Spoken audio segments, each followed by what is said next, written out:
Chapter 459. Shang Xin smiled helplessly. I made a fool of myself in front of everyone. Senior brother didn't comment on the sex instructions. He heard, but didn't listen. He heard, but didn't follow. He said that this was meddling in other people's business. Everyone laughed. They could understand. When a cultivator had his own achievements, he would actually dislike some of the sex arrangements. To put it simply, if the sex arrangements didn't match his Tao heart, he would have to make a choice. Burning Firewood thought highly of himself. He definitely wouldn't be willing to join their joint operation. It would be an insult to his own strength. Every ambitious cultivator would have such a thought, and this included them. If their opponent was someone else and not Bing Tonghalu who had proven her strength, they would have the same thought. Why should we join forces to deal with you? Do you deserve this treatment? Therefore, there would definitely be people who didn't follow the sect's wishes and would rather act alone. Burning Firewood was like that, and so was Zhun Danzi. This was the privilege of geniuses. Even the sect wasn't willing to force them. They also had such a privilege, but it depended on the opponent. When the opponent was strong and couldn't be underestimated, the so-called state of mind and the so-called privilege were actually meaningless. For example, they were sitting here today. In fact, they were silently admitting that their strength wasn't enough to defeat the arrogant swordsman. Actually, Shang Xin also didn't want to participate in this kind of alliance. He was ranked 6th and naturally had his own pride. However, his senior martial brother burning incense was willful in the first place, and he, Shang Xin, could only bear the burden without complaint. He couldn't possibly not come for a cultivator with a high ranking, right? Who asked him to be less famous than senior brother, and his strength was also suppressed. It couldn't be helped. To be able to ignore the sect's wishes and make one's own decisions, one needed to have a strong heart as support. This was the freedom that the sects in the cultivation world had to give their cultivators. If there were people who chose to join forces, there would definitely be people who chose to act alone. Their goals were the same, but their methods were different. Shang Xin went straight to the point. Our plan is that on this day, 1 year from now, all of you, the 3 pure ones from Arai, and some Dharma cultivators from the western regions will challenge the sword stabber at the fish leaping cliff. We will challenge him once a day without giving him any time to rest. This is the agreed rhythm, and it won't be influenced by the result of the battle. So, it will be decided by me and the leading senior brother of the 3 Purities Temple. I hope that you won't refuse when the time comes. Our consideration is only from the perspective of actual combat. There's no difference between the better and the better. I hope that you can understand. It was an organized attack, not a group attack. Under the watchful eyes of so many people, even the 2 of them would be ridiculed. The pride of cultivators would not allow them to do so. Only within the scope of the one-on-one duel, and within the permitted frequency, could he overwhelm the opponent with his sword. Cultivators' battles were very fast, especially Foundation establishment cultivators. It was basically impossible for them to fight for a whole day. Moreover, there was a swordsman who was famous for his speed. Sufficient time had to be reserved for the recovery of Dharma power. If they only relied on Dharma power to exhaust the sword stabber, such a victory would be meaningless. On the contrary, it would be shameful. They were grinding the opponent's spirit. It wasn't to wither the swordsman's spirit, but to make him break down in frequent battles. It was more like destroying the opponent's willpower. Such a strategy had been tested in the fish leaping cliff in the past. Very few cultivators could persevere in such frequent battles, completely different fighting styles, and all kinds of changes in Dharma power. To cultivators, they would conserve their energy, cultivate their aura, and brew their emotions before a battle so that they could bring out their greatest potential in battle. This was a normal method of life and death battles. It allowed cultivators to maintain the greatest concentration and sharpest senses in battle. When battle became a common occurrence and became a daily routine, there would inevitably be a certain degree of dullness, recklessness, and relying on experience to act. This was the goal of an organized sniper attack. They wouldn't give the swordsman a chance to completely adjust his mentality. Shang Xin took out a jade slip and placed it on the table. From the day the swordsman stabbed his sword into the ground, all of our Dharma branches in the western regions began to investigate everything about him. As he became more and more stable in the fish-leaping cliff, we also invested more and more forces. It can be said that at the Foundation establishment level, our spies are still very capable of spying. After 5 to 6 years, everything big and small about the swordsman was basically under our control. The only thing missing was his changes in the peacock plume in the past 50 years. Everyone, take a look. You can also know yourself and your enemy. Everyone looked at the jade slip one by one. The contents were very detailed. It was so detailed that it included what sword techniques this person had chosen from the Boa Tower. How many flying swords did he have? The entire Dharma system? His battle habits? It even included his performance in the internal and external battles in Xianyuan. There is a lot of information, big and small. Sandu was very surprised. 3 flying swords gave birth to sword spirits 60 years ago. What kind of freak is this? I was wondering how this person was able to suppress the internal sword in Xianyuan. This is something that has never happened in Xianyuan for tens of thousands of years. But now that 50 to 60 years have passed, it's impossible for this person to only have 3 sword spirits. Another one must have been born. I estimate that it should be around 5 or 6. Yin Fa nodded. Yes, Junior Brother's judgment is correct. In the past 6 years in Fish Leaping Cliff, he has used a total of 5 flying swords. Each of them should have a sword spirit. We can't rule out the possibility that he has a 6th sword spirit.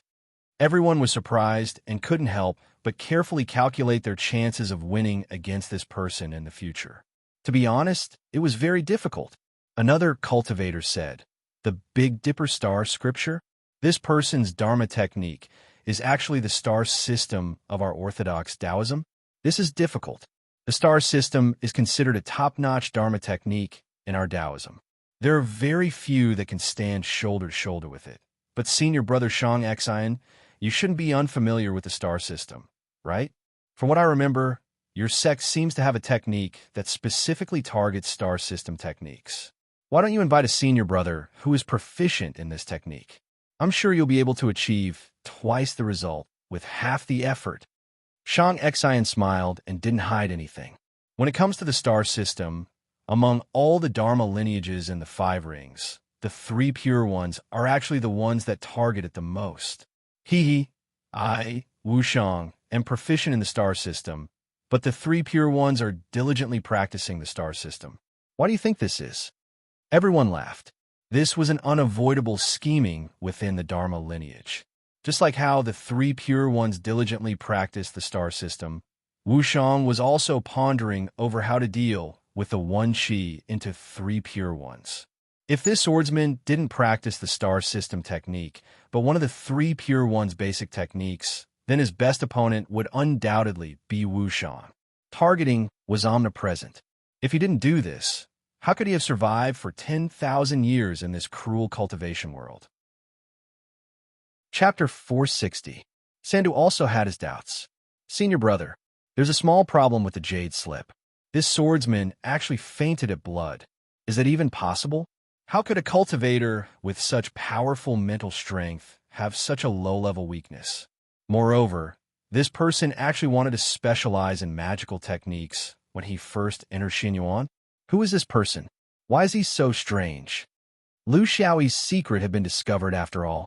However, they weren't completely sure. Many sources of information had made their own judgments. When Lu Xiaoyi had first entered Xianyuan, he had admitted that he fainted at blood because he didn't want to learn swordsmanship.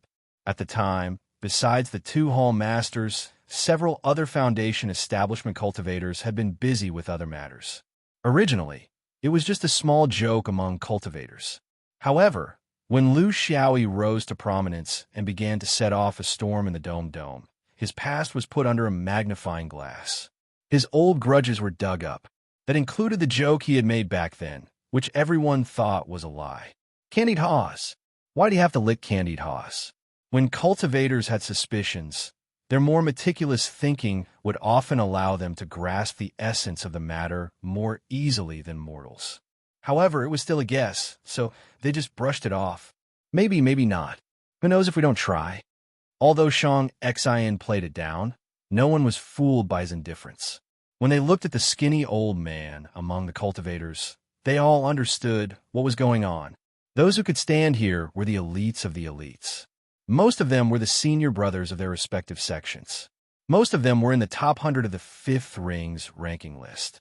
There were a few who weren't in the ranking list, but they were the hidden powers of their sections. Their true strength wasn't weak at all. All of them had powerful backgrounds supporting them, except for this old man. He was from a small sect, the Red Sun sect, which was the most disliked heretical sect in the Fifth Ring. If it was the Red Sun sect, many people didn't know much about its origins. If it was the Blood River sect, then it would be a famous heretic art. The Red Sun sect was a descendant of the Blood River sect. They were the former rulers of the Sirius star system, but after they were chased away, they lost a lot of their inheritance and became nothing more than salted fish. There were many such inheritances in the Five Rings' 10,000 years of history, but most of them disappeared with the passage of time. Only a few managed to survive.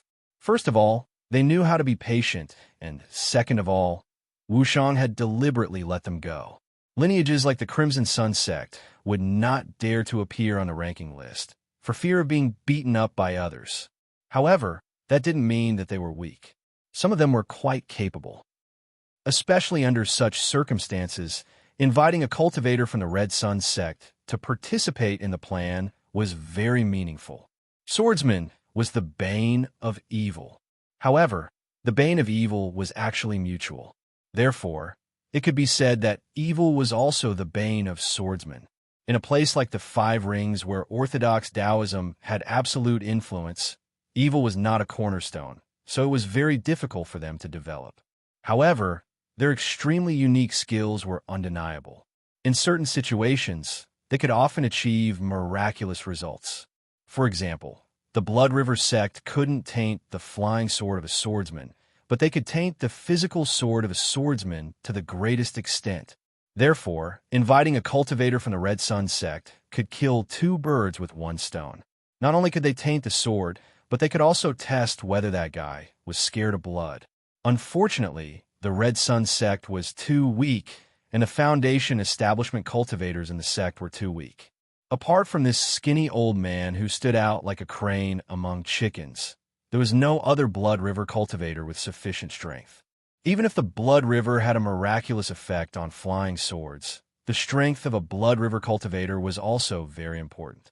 If the gap between them was too great, then they would simply be sending themselves to death. It had to be said that Wushang was very well prepared. If it was like this in the Southeast Domain, there would be even more so in Arai.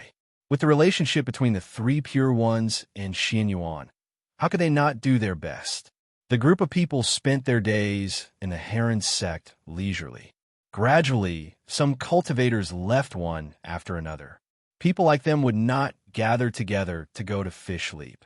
It was not in line with their status. Moreover, it was easy to see that they were working together. Some people were willing to experience their future opponents in advance. Some people were more used to going when the battle was about to begin. They did not want to mess up their state of mind and rhythm. Everyone had their own habits. However, in the past half a year, these people still stepped on the road of challenge. It was unknown how many of them who had sat here and talked arrogantly could still come back in one piece. The same situation happened in Arai and the Western Domain. Those cultivators who did not want to see the sword vein dominate the scene, or rather, they did not want to see any other cultivator standing in this position except for themselves. This was the eternal rhythm of the cultivation world. Before you proved your strength, no one would truly submit to others. At the bottom of Fish Leaping Cliff, the swordsmen occupied a spot with the best view. They were ferocious and united because they were the main force. Xuanyuan's Guanghua, Yin Bo, Yin Sheng, second senior brother and a group, Wei Sword Mountain senior brother Fu Shi, Lan Chong, and a few others, Firmament Sword Sect senior brother Ting Er, Ting Feng, and a few others, were the leaders of the sword vein in the level of laying foundation. When they gathered together, they were not in a relaxed mood. Yin Bo was a little impatient. Recently, many experts from the Dharma and body veins came, but they did not immediately challenge us. I don't know what they are waiting for. Fu, she snorted. What else can they be waiting for? They're waiting for everyone to gather. Then they will start to snipe at a certain time. I guess not everyone is here yet, but there is not much time left. 4 of the top 10 on the ranking list have already arrived. Yin Bo was a little unwilling. Although he also knew that the actions of the cultivators from the Dharma, body, and body veins were completely within the rules, he still wanted to do something. Senior brother, Wolf Ridge is so big, and cultivators gather together. It is very easy for disputes to happen during the journey. If there's a dispute, it is very normal for 1 or 2 people to die, right? Guanghua understood what he meant and interrupted him. Don't mention it. Junior brother, I understand how you feel, but it is not appropriate to talk about it at this time. Since boss is here, he needs an unquestionable victory, not a shrunken version of a victory that is maligned by others, helped by others, and talked about by countless people. Our sword vein does not want such a bad reputation, and I think boss is even more unwilling. And to be honest, even if we really take action, how many people can we stop? Wolf Ridge is vast, and there are countless paths. If we don't go, we won't be able to catch them, but if we go too many people, it will arouse suspicion. If we stop them too far away, we won't be able to find them, so we can only intercept them close by. Right now, there are tens of thousands of Foundation establishment cultivators here, and many of them are not helping either side. If we do something, we will immediately become the target of public criticism. Ting Er also said, Junior brother Yin Bo, your thoughts stem from your distrust of boss's strength. It is completely unnecessary to worry about him. In the history of the 5 rings, there have been 5 successful sword stabs, 4 at the Dharma vein, and 1 at the body vein. At that time, my sword vein was also part of the group that attacked together. At that time, the Dharma vein also didn't interfere.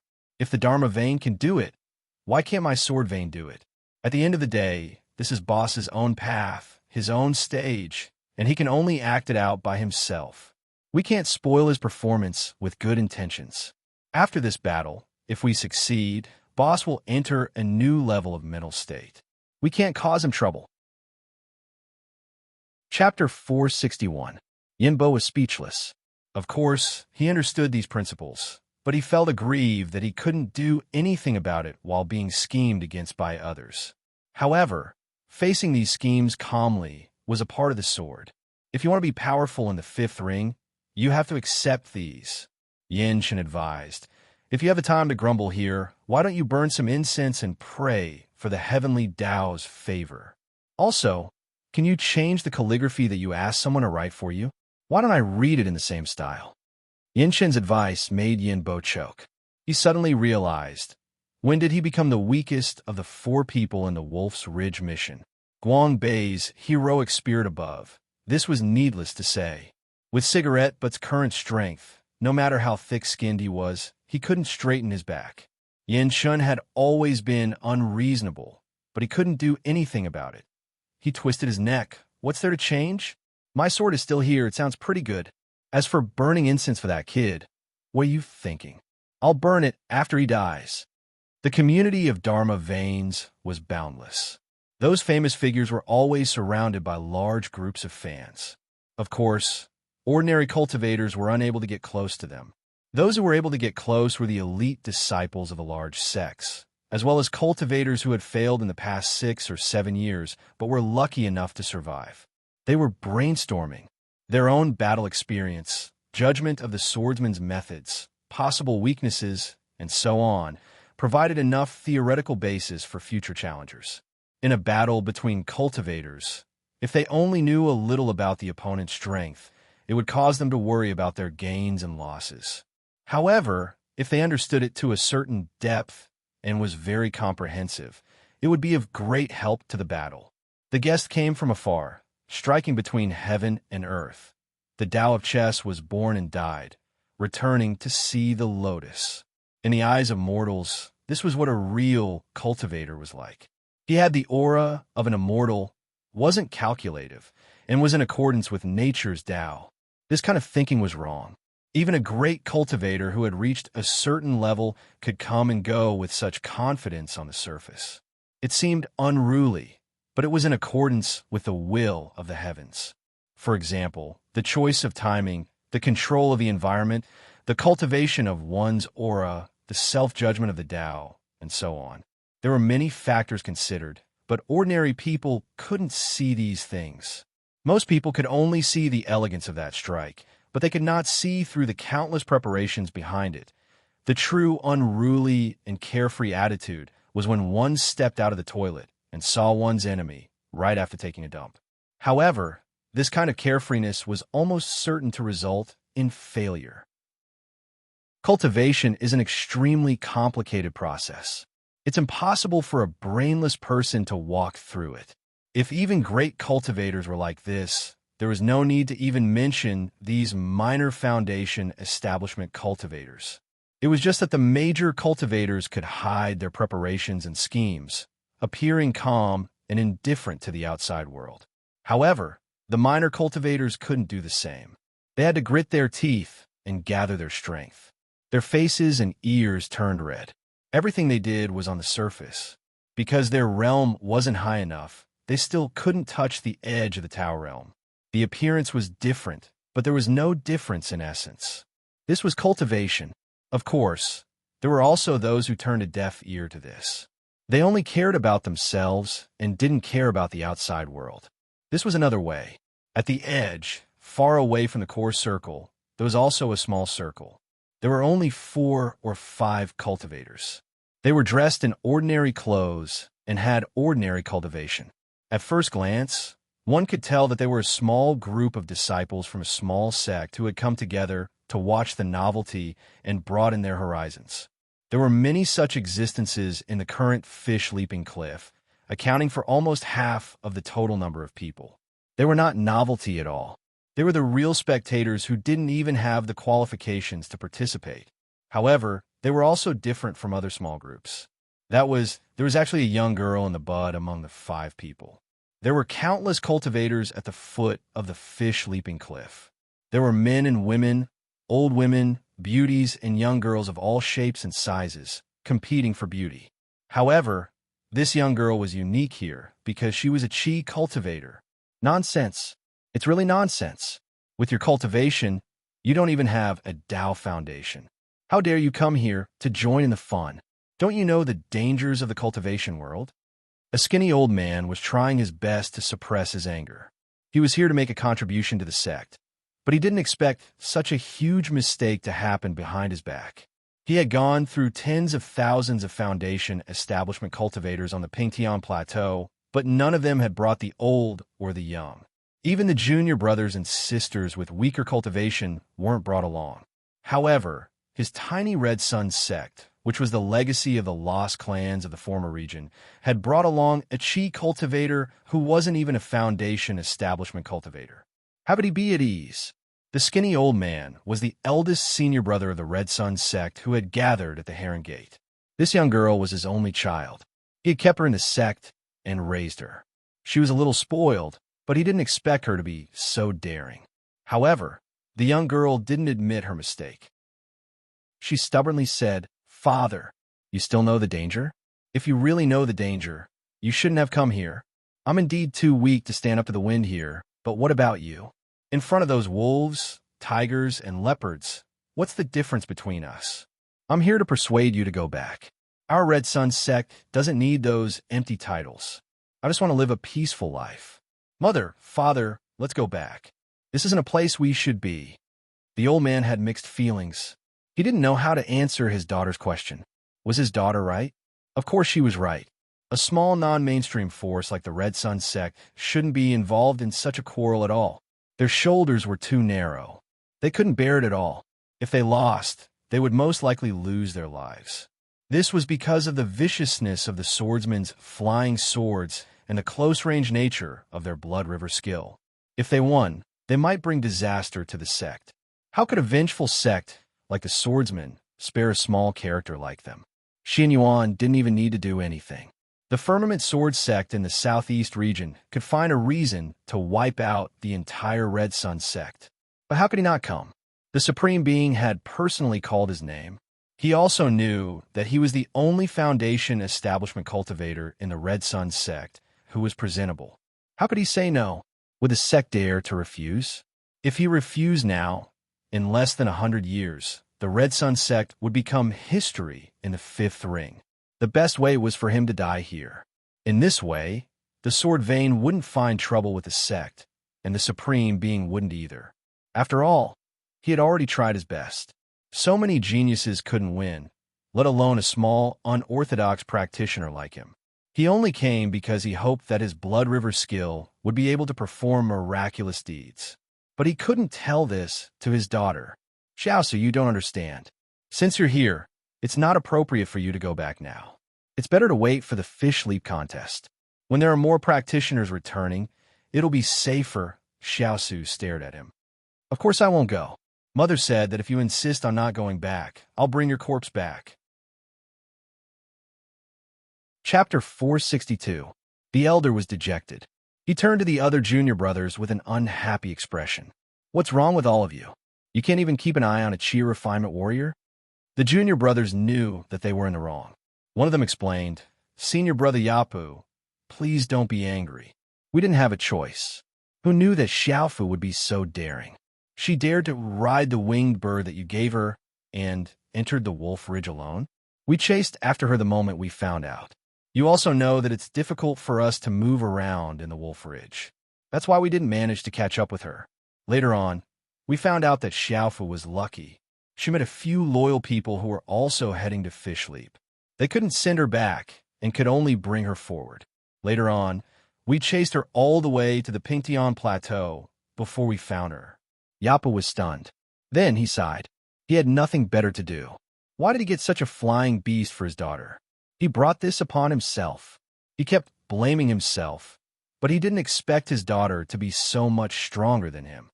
Father, you can't possibly think that you can get over this just because you lost the battle and died?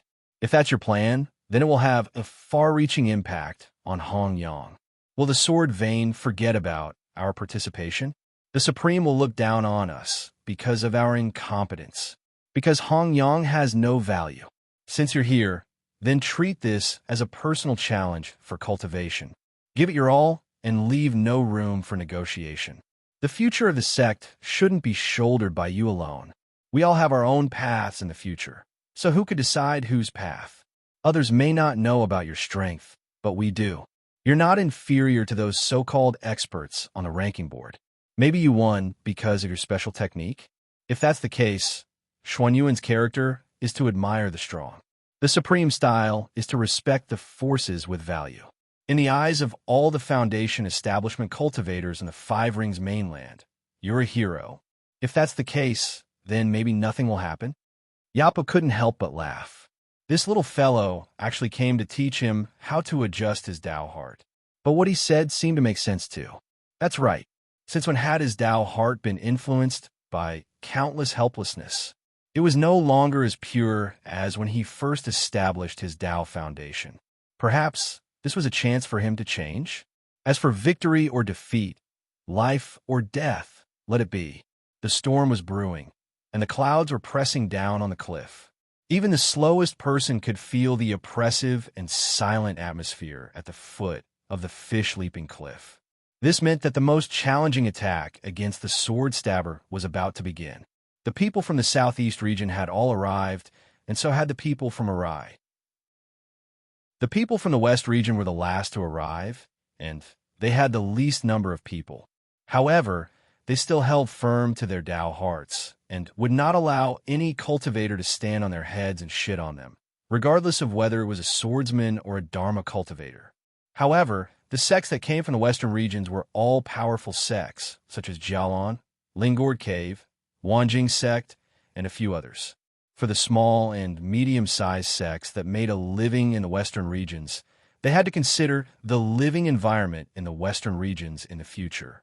The Xinyuan Sword School would not make it clear, nor would it issue a task for them. But the conscious behavior of those disciples in the Zhuji realm would make them suffer because of their lack of strength. If he wanted to cultivate purely, how could it be possible? In the sky above the flat heaven plateau, a rare gathering of clouds appeared. They were majestic and beautiful clouds of fire, covering the entire plateau. This was an unusual astronomical phenomenon that was extremely rare on the plateau. Both sides saw an opportunity in it. The Dharma lineage thought that this was a sign that the heavens were about to change. The sword vein thought that this was a sign that the sword vein was about to be established, and the heavens were helping them. This was the power of Taoism. No matter how one looked at it, it was fine. In these days, fewer and fewer people went up to challenge them. If they could feel this kind of pressure, why should they go up and embarrass themselves? Until one day, a figure leapt out from the crowd of Dharma lineage cultivators and headed towards the top of the cliff. His voice spread across the plateau. Yugu of the Three Pure Ones has specially come to meet Brother Xianyuan. It has begun. Yugu, ranked 10th on the ranking of 5 rings, just happened to be above Lu Xiaoyi. He was also the first expert that Lu Xiaoyi had met in the 7 years that he had been in Yu who was ranked above him. This was the vanguard of the Dharma lineage's counterattack. Of course, it was impossible for them to send someone weak. This time, a total of 4 of the ranking of top 10 had come for this joint operation. 1 was from the southeast region, 1 was from the Ziyuan Pavilion, and 2 were from the Three Pure Ones from Arai. Sending Yugu as the vanguard was to tell the world about the strength of the Dharma lineage. Even if they were no match for them in the end, they would still fight until the heavens and earth were turned upside down. Lu Xiaoyi did not make a sound, but directly attacked with his sword. Thunder roared in the sky, accompanied by the flash of a flying sword. In the face of a true expert, Lu Xiaoyi did not hesitate to use his true abilities. The sword carried thunder? No, Lu Xiaoyi had never learned the thunderbolt sword technique. This attack of his had a name in swordsman's terminology. Sword chi, thunderous sound. It was not a flying sword that carried the power of thunder, but a sonic boom produced when the speed of a flying sword reached a certain limit. Using the scientific explanation from Lu Xiaoyi's previous world, it was the sonic boom produced when the speed of a flying sword exceeded the speed of sound. When a flying sword approached the speed of sound, there would be a strong resistance, causing the object to vibrate intensely and its speed to decrease. This phenomenon was commonly known as the sound barrier. When breaking through the sound barrier, due to the object itself compressing the air, it was unable to spread quickly. Gradually, the surface of the object facing the wind would accumulate and eventually form a shock wave. On the shock wave, the acoustic energy would be highly concentrated. When this energy reached people's ears, it would cause them to feel a short but extremely strong explosion, known as the sonic boom. In the cultivation world of swordsmen, this ability was known as the sword chi, thunderous sound. To put it simply, it was fast. When you heard the sound of thunder, the flying sword had already arrived before you. In the world of martial arts, only speed was unbeatable. In the cultivation world, speed was also a decisive factor. It would catch you off guard, making it difficult to break through your defense, causing your soul to lose control and making mistakes. Among Lu Xiaoyi's 5 flying swords and 6 sword spirits, only the 4 seasons could do this. Because the 4 seasons sword spirit was the strongest, and because the 4 seasons itself was a speed-type flying sword, Yugu was caught off guard. After preparing for so many years, it was unreasonable to be caught off guard. However, some habits of cultivators were deeply ingrained and could not be changed. For example, when he should fully activate his defense was a very important question. If he activated it too early, he would be putting it on himself from thousands of feet away. Whether it was in the eyes of himself or in the eyes of the spectators, he would be a coward. Why didn't he put on a turtle shell and carry a house over? He couldn't activate it too late, or he would be at a disadvantage. This was because in the 7 years of swordsman battles, the flying sword's range was between 6,000 and 7,000 feet. There was once an archer who attacked from thousands of feet away, and he could not retaliate. Based on this fact, Yugu estimated that the swordsman's range was around 8,000 feet. It was impossible for it to exceed 9,000 feet. This was also the unanimous judgment of everyone. If all of this was true, he could still fully activate his defense from 5,000 to 6,000 feet away. This was because there would be a process for the flying sword to approach him. There would be a few breaths of time to react. Only by fully activating his defense during this time could he appear to be calm and composed. This was also a type of psychological warfare that he did not care about. However, when he went on stage today, his opponent had completely overturned his understanding. Chapter 463. P.S. I've been driven crazy by that old geezer these few days. I'm riding with all my might. Those who have tickets will give me a ticket. I'm waiting for a ticket to prolong my life. But this time, Lu Xiaoyi was attacking from 8,000 feet away. What was worse was that the speed of the sword was not just at the speed of sound. In a battle between cultivators, time was life. To a great cultivator, they were fighting for an instant. To a foundation establishment cultivator, they were fighting for a breath. If I'm a breath faster and you're a breath slower, victory will be decided. Yu Gu's mistake was to consider the face of the three pure ones. He had to show his poise in front of tens of thousands of people. When he realized that his opponent's shooting range and speed were far beyond his imagination, this misjudgment caused him to lose at least 3 breaths of time to prepare. He needed 5 breaths to fully defend himself. In other words, his defense could not go up. He was faced with a choice that required him to make immediately. Should he charge forward while facing the flying sword and try to perfect his defense while advancing? Or should he retreat out of the shooting range and strengthen his defense before coming in? Retreating would be safer. Because the distance between them had increased, he could still grab a breath, and his defense could be more or less completed. Furthermore, he did not have to worry about the swordsman's continuous attacks, but he would lose face. Charging forward would give him a lot of face. This was extremely important to a vanguard like him. If he was cowering in a vanguard, how could he raise the morale of the cultivators behind him? The key was that he had something to rely on. There were 2 reasons for his bravery. One was the high-level external puppet bestowed upon him by the sect. It could block 3 fatal attacks for him. Second, he judged that among the 5 flying swords of the Candied Hawthorn, only the 4-seasoned sword could reach the level of the thunderous sword aura. The others could not. This was the reason why his opponent only used 1 sword in his first attack. With the cultivation of a foundation establishment swordsman, he could only support 1 flying sword to produce the thunderous sound. Using 2 flying swords at the same time would consume too much of his magic power and spirit. For a swordsman who was an explosive profession, he could not withstand it.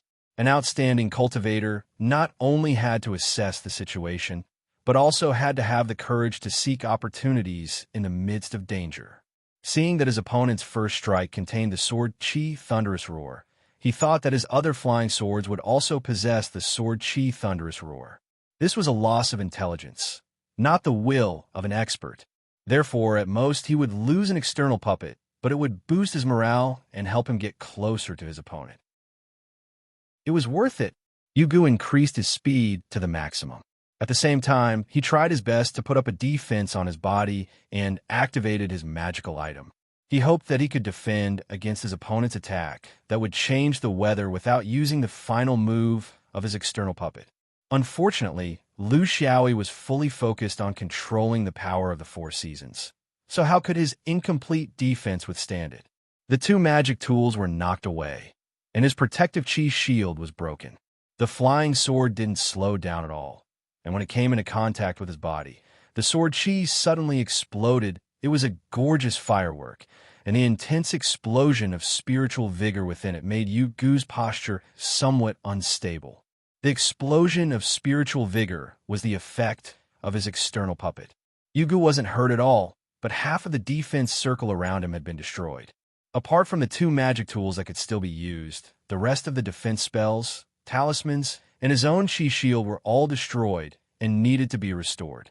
However, he was not afraid and continued to charge forward. As long as he could move another 1,000 feet forward, he would use the dimensionality reduction spiritual tool that was specially given by the sect to restrict the cultivation of the stars. This swordsman would no longer be arrogant. The 4 seasons drew a beautiful arc in the air and slashed at him again. The second strike. Yu Gu smiled coldly. They had already studied the way this swordsman used his sword.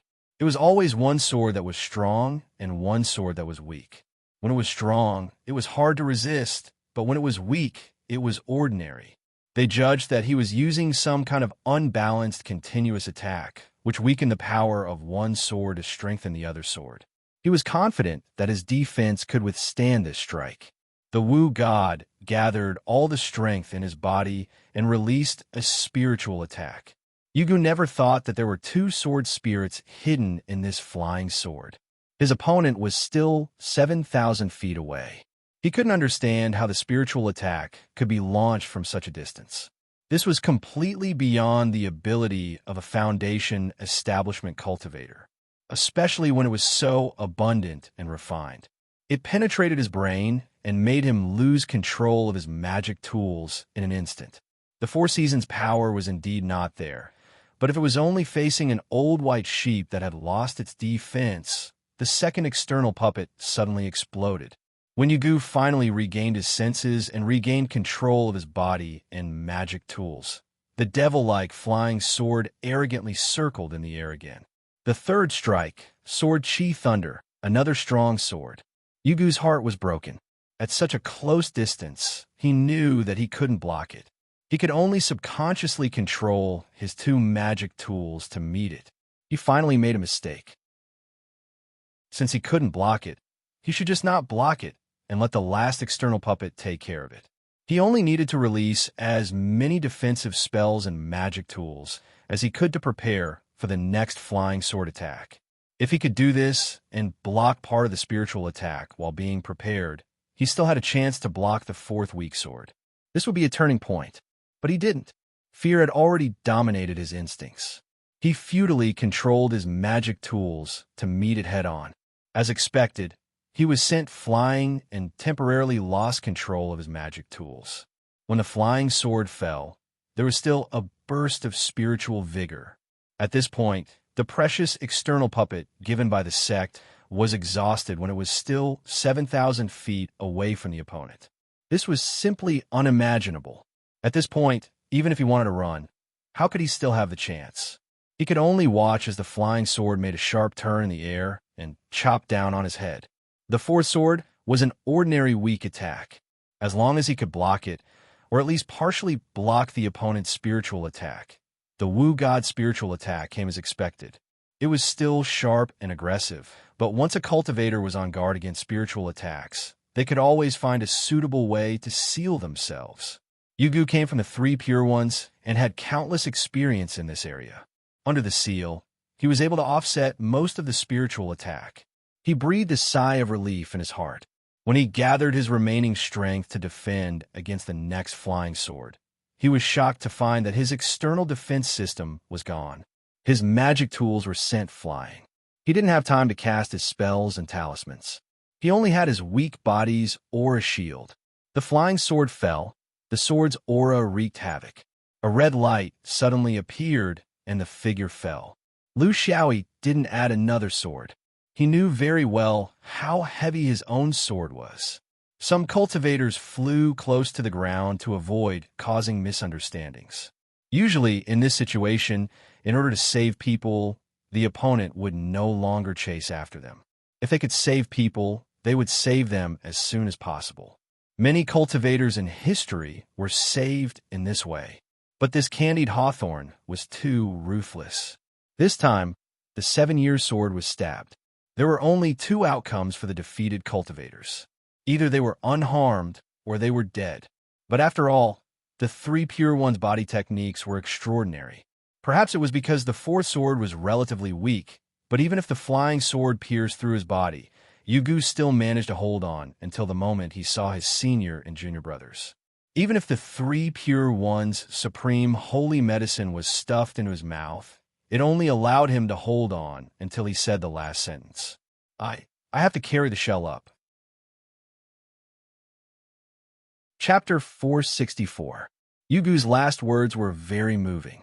This was a lesson taught by blood. Even if they were very clear about the swordsman's heavy sword, they still did not have a thorough understanding of it. Therefore, Yugu's last words were to carry the shell on their backs. It meant that they did not have to care about their reputation. They had to add everything they could, even if they had to carry a house on their backs. Wushang Shang Xn, 3 pure ones, Jia Lan Mingding, and a few other senior brothers gathered together. Tomorrow at this time, they would send out the second cultivator to challenge, and they would maintain the maximum frequency of 1 cultivator per day. The second person had already been chosen, but the plan could not keep up with the changes. Yugu's performance was a blow to the challengers. At a distance of nearly 10,000 feet, he did not make a single move and was on the defense the whole time. After he used up all the external puppets given by his sect, he was quickly killed. The whole process did not take more than 5 breaths for swords. Actually, it was not impossible to say that it was only 1 sword. Under the ferocity of the swordsman, Yugu did not show the value of a powerhouse who was ranked 10th. Even if it was a Foundation establishment newbie who went up with 3 external puppets, he should be able to hold on until the 4th sword, right? Psychologically, it would definitely have a huge impact on the challengers. The cultivators would think, if the 10th ranked 3 pure ones was in such a miserable state, then if I did not have a death substitute talisman, how many swords can I take? In fact, not everyone was as generous as the 3 pure ones. A portion of the cultivators who were preparing to challenge did not have any death substitute talisman. This was the problem of the Sex Foundation. Sigh, if only there were a few more external puppets, maybe senior brother Yugu would be able to get over this, a big brother from a small sect side.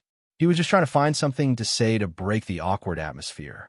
At their level, how could they not know that this kind of foreign object that could be used as a scapegoat would do more harm than good to a cultivator with great ambition? For example, the swordsman who was standing on top of the fish leap peak definitely did not have one. This was the source of his strength. Similarly, as far as he knew, many real powerhouses might not have one. That was a kind of lack of confidence. How promising could he be if he placed all his hopes on a scapegoat? Was he going to rely on a scapegoat from the very beginning? The guardian of the 3 purities, the 3rd-ranked expert, could be said to be the person in charge of this alliance. Although it was a 3-way alliance on the surface, it still depended on the strength of the cultivators. Since the 2nd-ranked Supreme Burning Incense wasn't coming, he deserved to be the one with the most authority. He shot a glance at the cultivator. Victory or defeat has nothing to do with how many death substitution talismans you bring. I had already warned you about this earlier, but unfortunately, some people didn't listen. If he did not have a single external weapon, should he be so careless as to enter the sword range and be at a loss? The true use of the death substitution talisman was to have a talisman on one's body, but not in one's heart.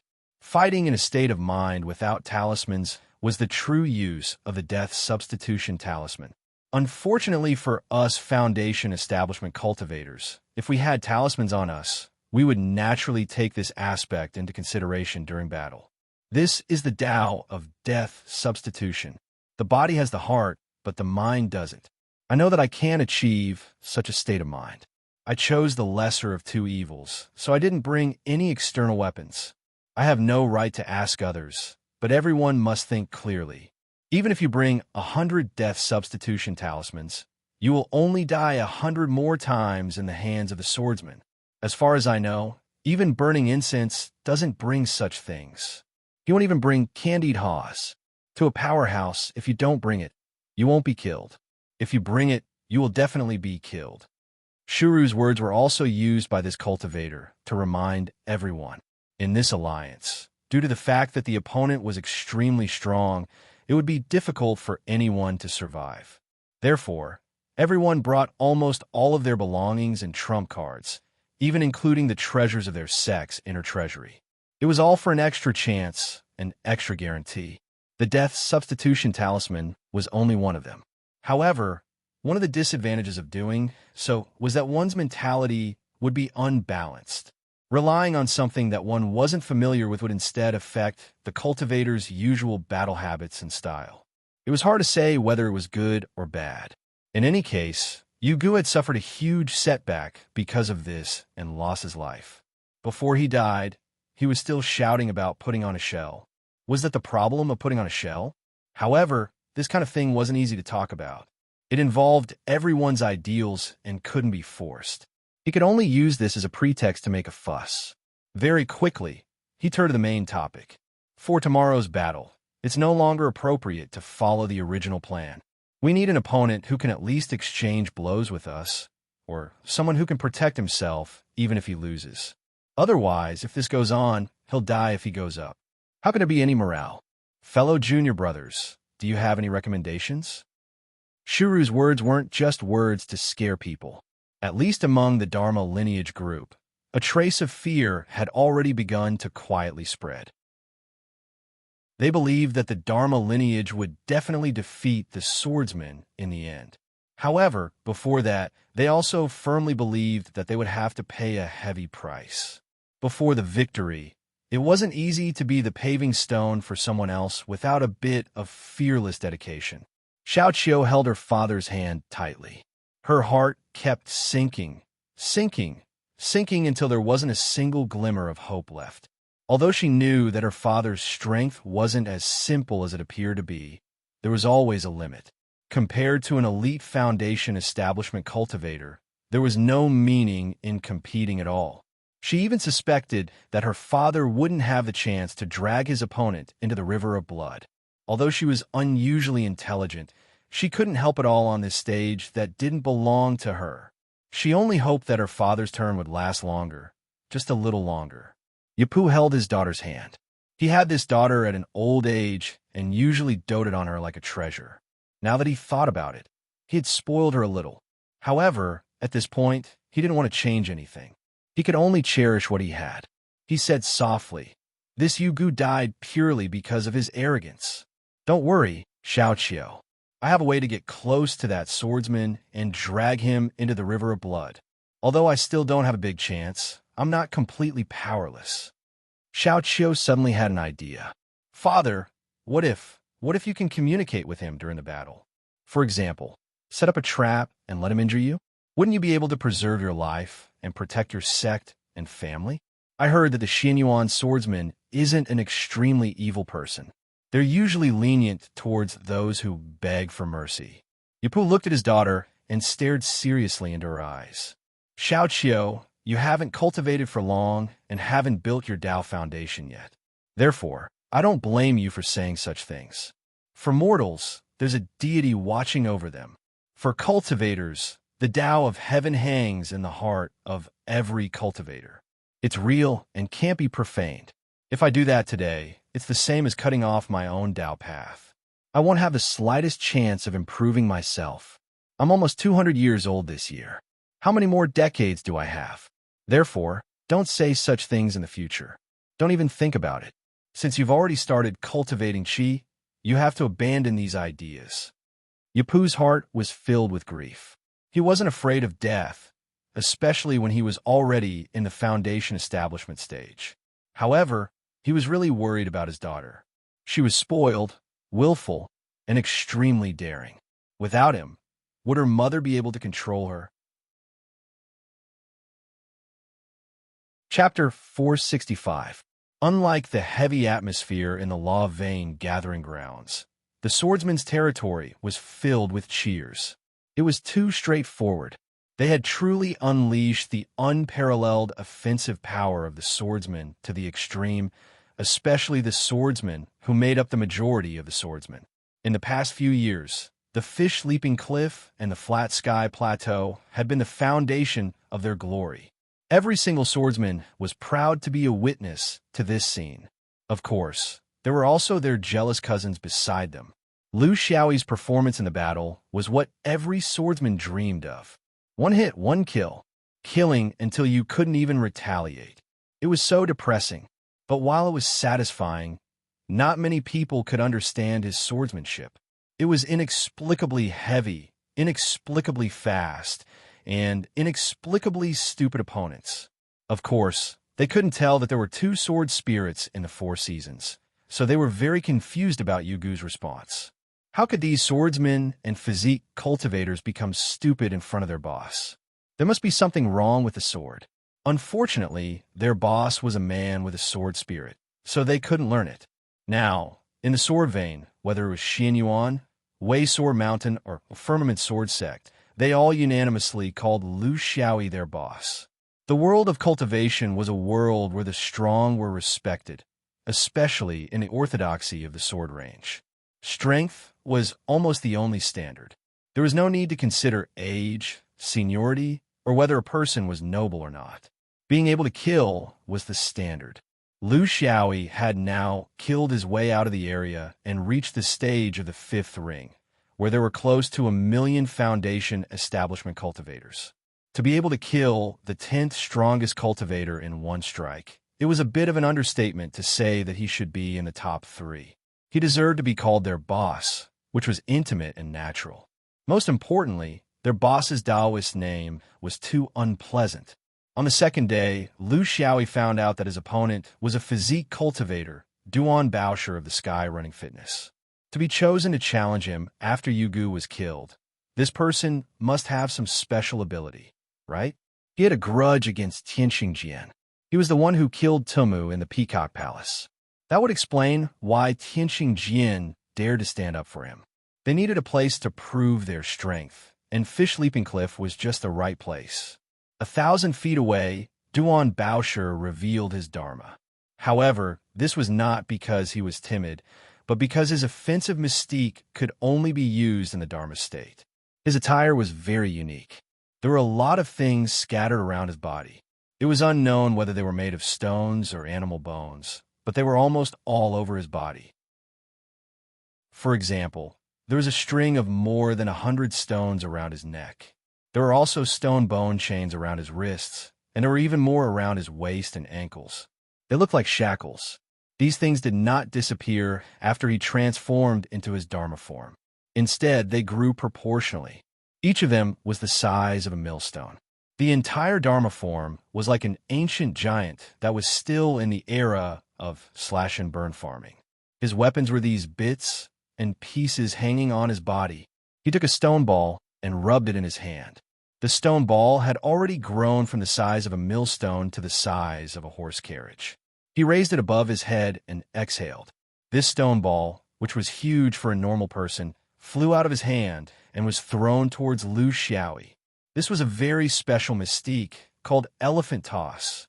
In the cultivation world, there were many earth-type spells like this.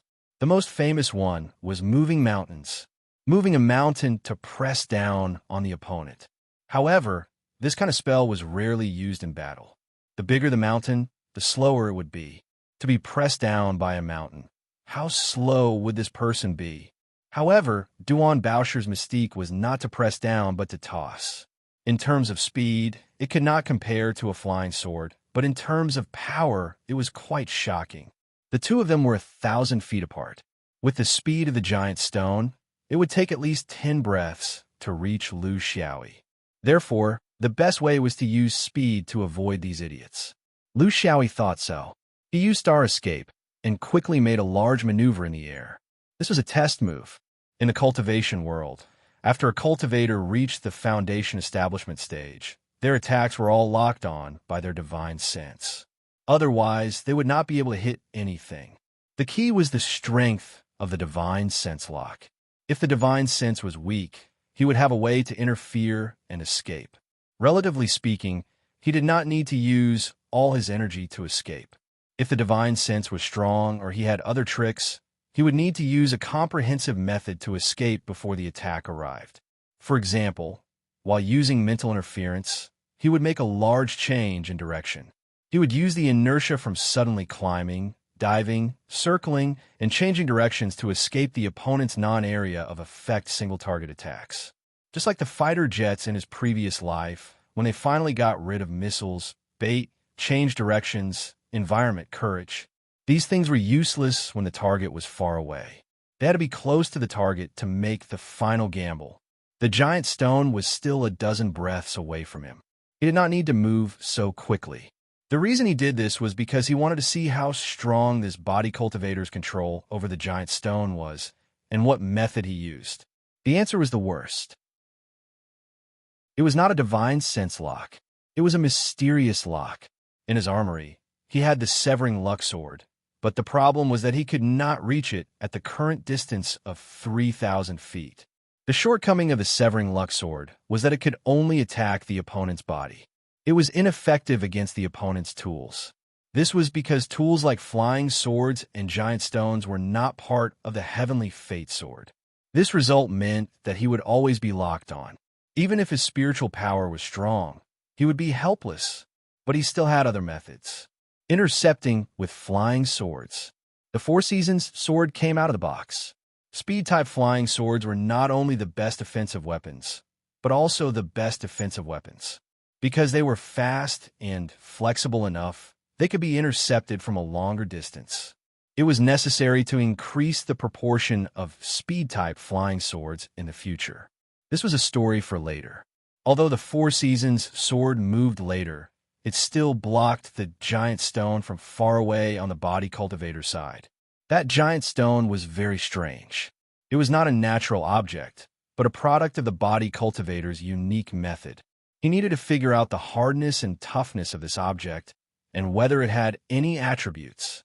This was battle against an unfamiliar enemy, unfamiliar methods, and no knowledge to rely on. Even if the Thousand Virtues Peaks Bow AO Pavilion had an introduction, he still needed to test it out with his sword. Paper was shallow, and he still needed to fight. If he could change the legacy of the external sword sect that had been passed down for tens of thousands of years, why couldn't others? Modifying one's martial arts to suit oneself was something that every cultivator with strength did. The Four Seasons sword accurately cut through the giant stone. The sharp sword chi was invincible, and the body cultivator's giant stone was neatly cut into two pieces. Lu Xiaoyi's expression did not change, but this sword was both good and bad for him. The good thing was that the stone was just a normal stone that was slightly harder, and it had not been strengthened by any special methods. For example, special stone materials, or the formation arrays within the giant stone. The worrisome thing was that although the boulder was cut in half, its movement was not affected at all. This meant that because of him, the boulder that was attacking him had been split into two. It was just that the size of the boulder was slightly smaller. Chapter 466. This was the difference between throwing a mountain and throwing a weapon, regardless of whether it was a flying sword or any other weapon that could be controlled. Because of the limited quality, after being hit by Lu Xiaoyi's flying sword like this, it would definitely be knocked away, scattered, or even destroyed. But for something as large and heavy as a mountain or a huge rock, it would not be able to achieve such an effect. They had purposely made the mountain rock as hard as it was now. It was harder than a normal mountain rock, but it was far from being indestructible like a cultivator's weapon. The goal was to make it easy for you to cut it open, but after cutting it open, it would be useless. If it was really a mountain that was thrown over, it would be unstoppable for the swordsman. Of course, a foundation establishment cultivator would not be able to lift a mountain either. This was also a way of fighting. Just as Lu Xiaoyi's Four Seasons sword hit the huge rock, the distant Duan Baosher exhaled loudly and threw out the second rock with his huge Dharma idol. Obviously, this was a type of chain technique. Although it was not as fast as the inner sword technique, it was not as fast as the 9 stars in one throw, like an archer. But its strength lay in the fact that it was very big, so big that it could not be easily destroyed. Blocking it once was useless, but if it was blocked a few times, the next rock would follow, and sooner or later it would cause the opponent to be flustered. Lu Xiaoyi was not anxious. This kind of attack was indeed very novel. But how could there be a perfect attack in the cultivation world? The weakness of throwing rocks was also very obvious. First, it was slow, and second, the power was not concentrated enough. Being slow meant that the opponent had enough time to react, and the power was not concentrated enough meant that it would be difficult to cause fatal damage to the cultivator. Under the same power, was it the sharp flying sword that was harder to defend, or the entire rock's surface? It was also during his experiment that he keenly saw the opponent's plan. Rather than saying that the cultivator was competing with him for victory, it was better to say that he was stalling for time and progress to regain his face. This kind of fighting style would send out a message to everyone. Look, this swordsman was not that invincible. He could not insta-kill everyone. There would still be opponents who could suppress him to the point that he could not retaliate. This was the purpose of building confidence. He just wanted to offset the huge impact he had on the others in the first round. The Four Seasons sword Chi spiraled down and intercepted the attack once again. However, this time, it did not merely cut through the rock. Instead, it pierced through the rock as if it was a human body. Sword Chi erupted from the rock, shattering it into countless pieces. This time, the threat was truly gone. Gravel began to fall to the ground, as if it was raining stones in a small area. Lu Xiaoyi's conclusion was that interceptions had to be shattered in order to form a complete defense. However, this kind of defense also meant that he had to expend a certain amount of mana every time he shattered it. He looked a bit like that beast-riding archer from a few years ago. If it was a few years ago, there was a high probability that he would use the same strategy as he used against the archer. That time, he would destroy his arrows. This time, he would destroy his boulder. Just by looking at his neck and waist, there was definitely a limit. A foundation establishment cultivator could not create rocks out of thin air using the 5 elements. Therefore, if this dragged on, the body cultivator would end up like the archer and retreat in defeat. However, the difference was that the archer wanted to prove his strength, while the body cultivator wanted to save the confidence of the challengers. If he allowed the body cultivator to throw rocks, to suppress him for a period of time before retreating, he would have achieved his goal. After so many years of fighting, Lu Xiaoyi was no longer that lazy fellow who only moved when others poked him. Whatever the enemy wants, I must attack. His way of thinking was slowly changing into that of a real swordsman. Although it came a little late, it was still a start. The Dharma and body meridians wanted to regain their momentum, so he must not let them do as they wished. The essence of the cultivation world was to fight. How could there be such a thing as giving up so easily? His body no longer swayed left and right. Instead, he walked in a straight line straight towards the body cultivator. In the eyes of the crowd, it was as if he was smashing his head into a boulder. The boulder targeted him and locked onto him firmly. Just before the man and the boulder collided, Zhu Cheng shot out and cut the second boulder in two. Lu Xiaoyi narrowly passed through the 2 boulders and headed straight for the body cultivator. Four Seasons opened up a path a few hundred feet in front, while Zhu Cheng cut the boulder from behind. In just a moment, the distance between the two had closed to a few hundred feet. It seemed that after another 2 boulders, Lu Xiaoyi would be able to enter the attack range of the flying sword. If he really attacked with his sword, how would his opponent have the chance to throw rocks? Duan Baosher saw the changes in the scene more clearly than anyone else.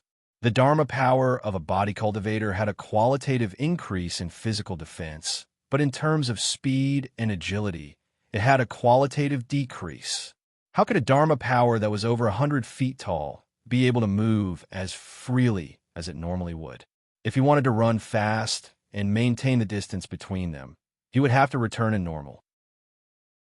But if he returned to normal, he would not be able to throw the boulder that could only be thrown in the Dharma power state. This was a difficult choice to make. It was contradictory. It was either one or the other. But how could he be an easy person to be chosen to carry out such a difficult task? He had another theurgy, force repulsion. The theurgy of a body cultivator was different from the spell system of a spell cultivator and the sword system of a swordsman. Their comprehension was based on a certain degree of chance. It was not like a spell cultivator or a body cultivator who could choose their own technique system based on their own will. But the advantage was that the theurgy was powerful and could be learned quickly. It could quickly form a fighting ability. It was still a balance. For a body cultivator, comprehending useless or non-combat theurgies was very awkward. Even if they were all useful theurgies, if they could not complement each other, they would either be repetitive or not compatible. This would affect the body cultivator's fighting ability. So the fighting ability of a body cultivator was not determined by the number of theurgies they could comprehend, but whether the theurgies they comprehended could complement each other effectively.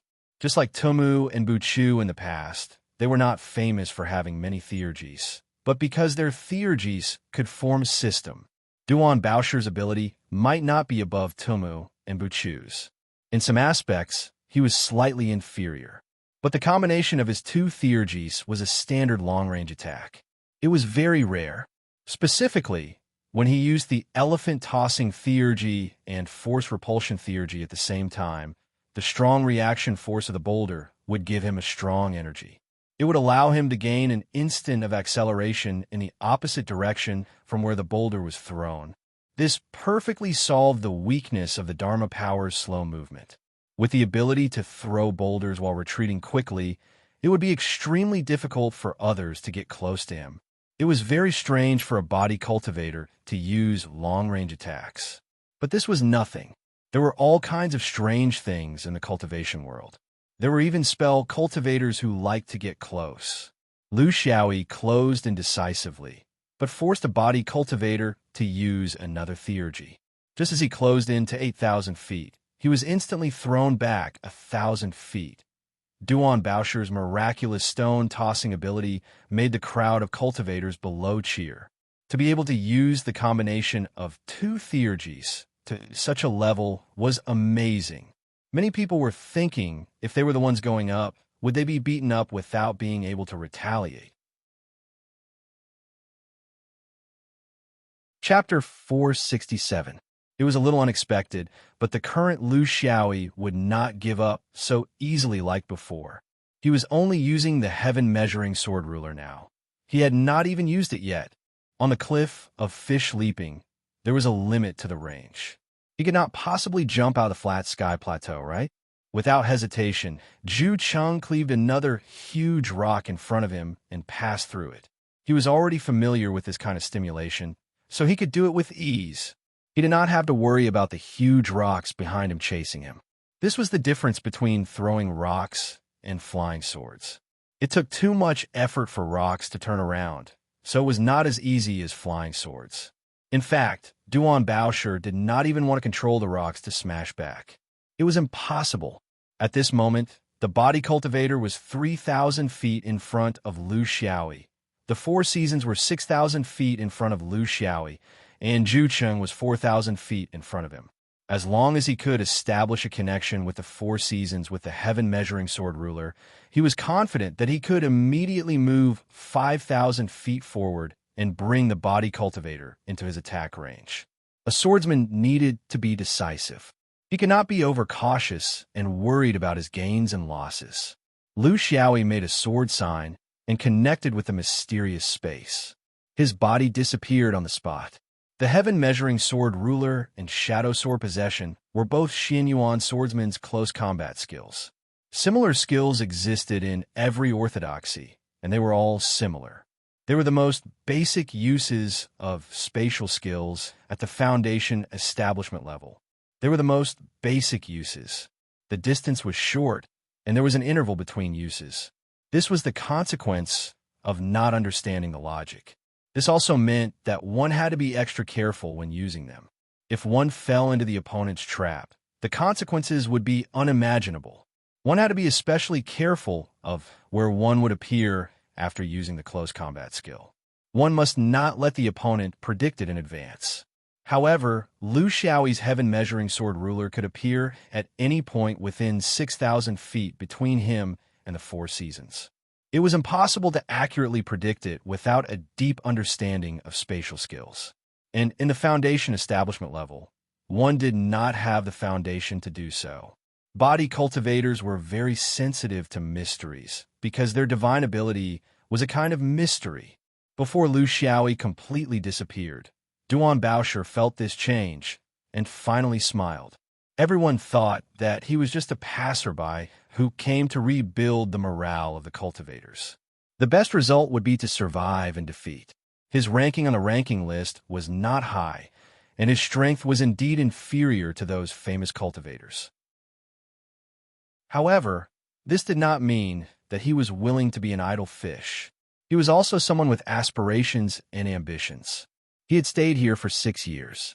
Ever since he heard about the sugar-coated haws, he had rushed over.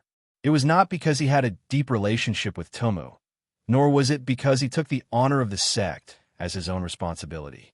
He was just doing it for himself. Who didn't do it for themselves? Including this sugar-coated Ha with a sword. Was it for Xianyuan? Does Xianyuan lack this little bit of reputation? He just wanted to use this opportunity to train himself, sharpen his swordsmanship, and clarify his state of mind. In the end, he was preparing himself for the upper realm Jindan. Who didn't know? He also wanted to reach the upper realm of Jindan. He also lacked such a life and death experience. Who was the sword? Who was the rock? Who was the grinder? Who could say clearly until the very end? He had observed this swordsman for 6 years and did not miss any of his battles. This included his habits, style, and preferences. He was dismayed to find that this swordsman was still improving, as if he was born to fight. However, he still did not give up. He knew that opportunities only favored those who did not give up. He persevered only because his battle characteristics really restrained this swordsman. However, this restraint was not enough to defeat his opponent. His attack range was longer than the swordsman's, and at the same time, his body could move in an instant under the Dharma form. These were all his advantages. His only disadvantage was that his rock could not kill. He still lacked a method to determine the outcome of battle. However, such a method could not be trained in a short period of time. Moreover, he did not even have a direction. However, he was still waiting. He waited until the 3 Pure Ones temple and the other core powers of the law lineage came together. He waited until the 3 Pure Ones Yugu made a fool of himself, and the law lineage had no one else to send. It seemed that other than a few leaders, the rest did not have enough confidence. He could not possibly be forced into a corner right at the beginning of his plan, right? At this time, he felt that his chance had come and stood up. He only had one request. He wanted to borrow the supreme dimensional reduction bell of disorder. Tian Xinjiang was from the southeast region and had a good relationship with Supreme. Tian Xinjiang needed Supreme's power to maintain the sect's survival, and Supreme also needed a strong body lineage to consolidate his rule in the southeast region. Therefore, as one of the most outstanding foundation establishment disciples of Tian Xinjiang, he had some understanding of Supreme's treasures, including this bell of disorder.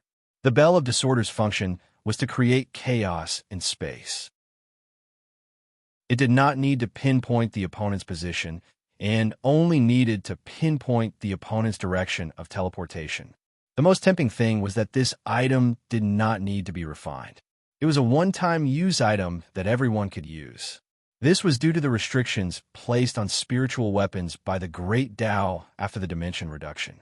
To him, the Bell of Disorder's function and his 2 divine abilities were a perfect match. Even supreme cultivators might not be able to utilize this item better than him. He could attack from afar. He could also prevent the swordsman from catching up to him. If he could not catch up, he would take the risk of using close-range techniques. Furthermore, he was very sensitive to mysteries and could choose the best time to attack.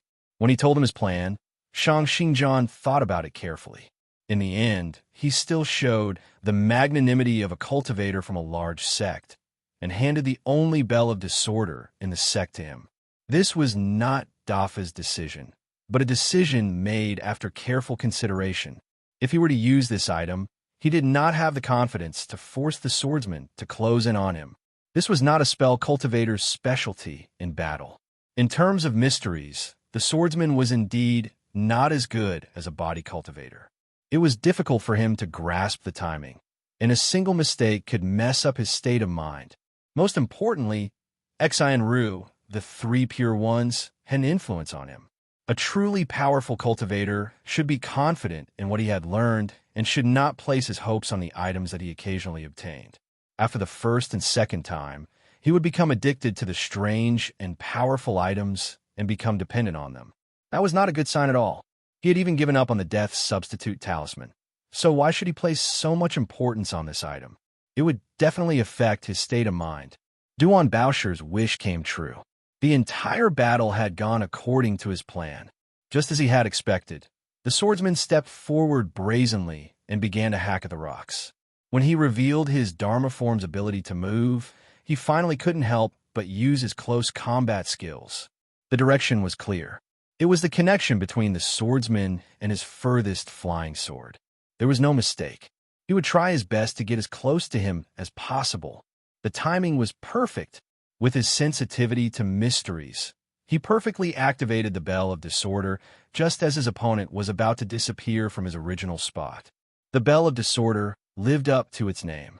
Waves of incomprehensible vibrations spread out. Duan Baoshi could see that something was about to break out from the connection between the Four Seasons and the swordsman's original position. That was a sign that the swordsman's body was temporarily trapped in a mysterious space. What he needed to do was to throw a stone at the protrusion.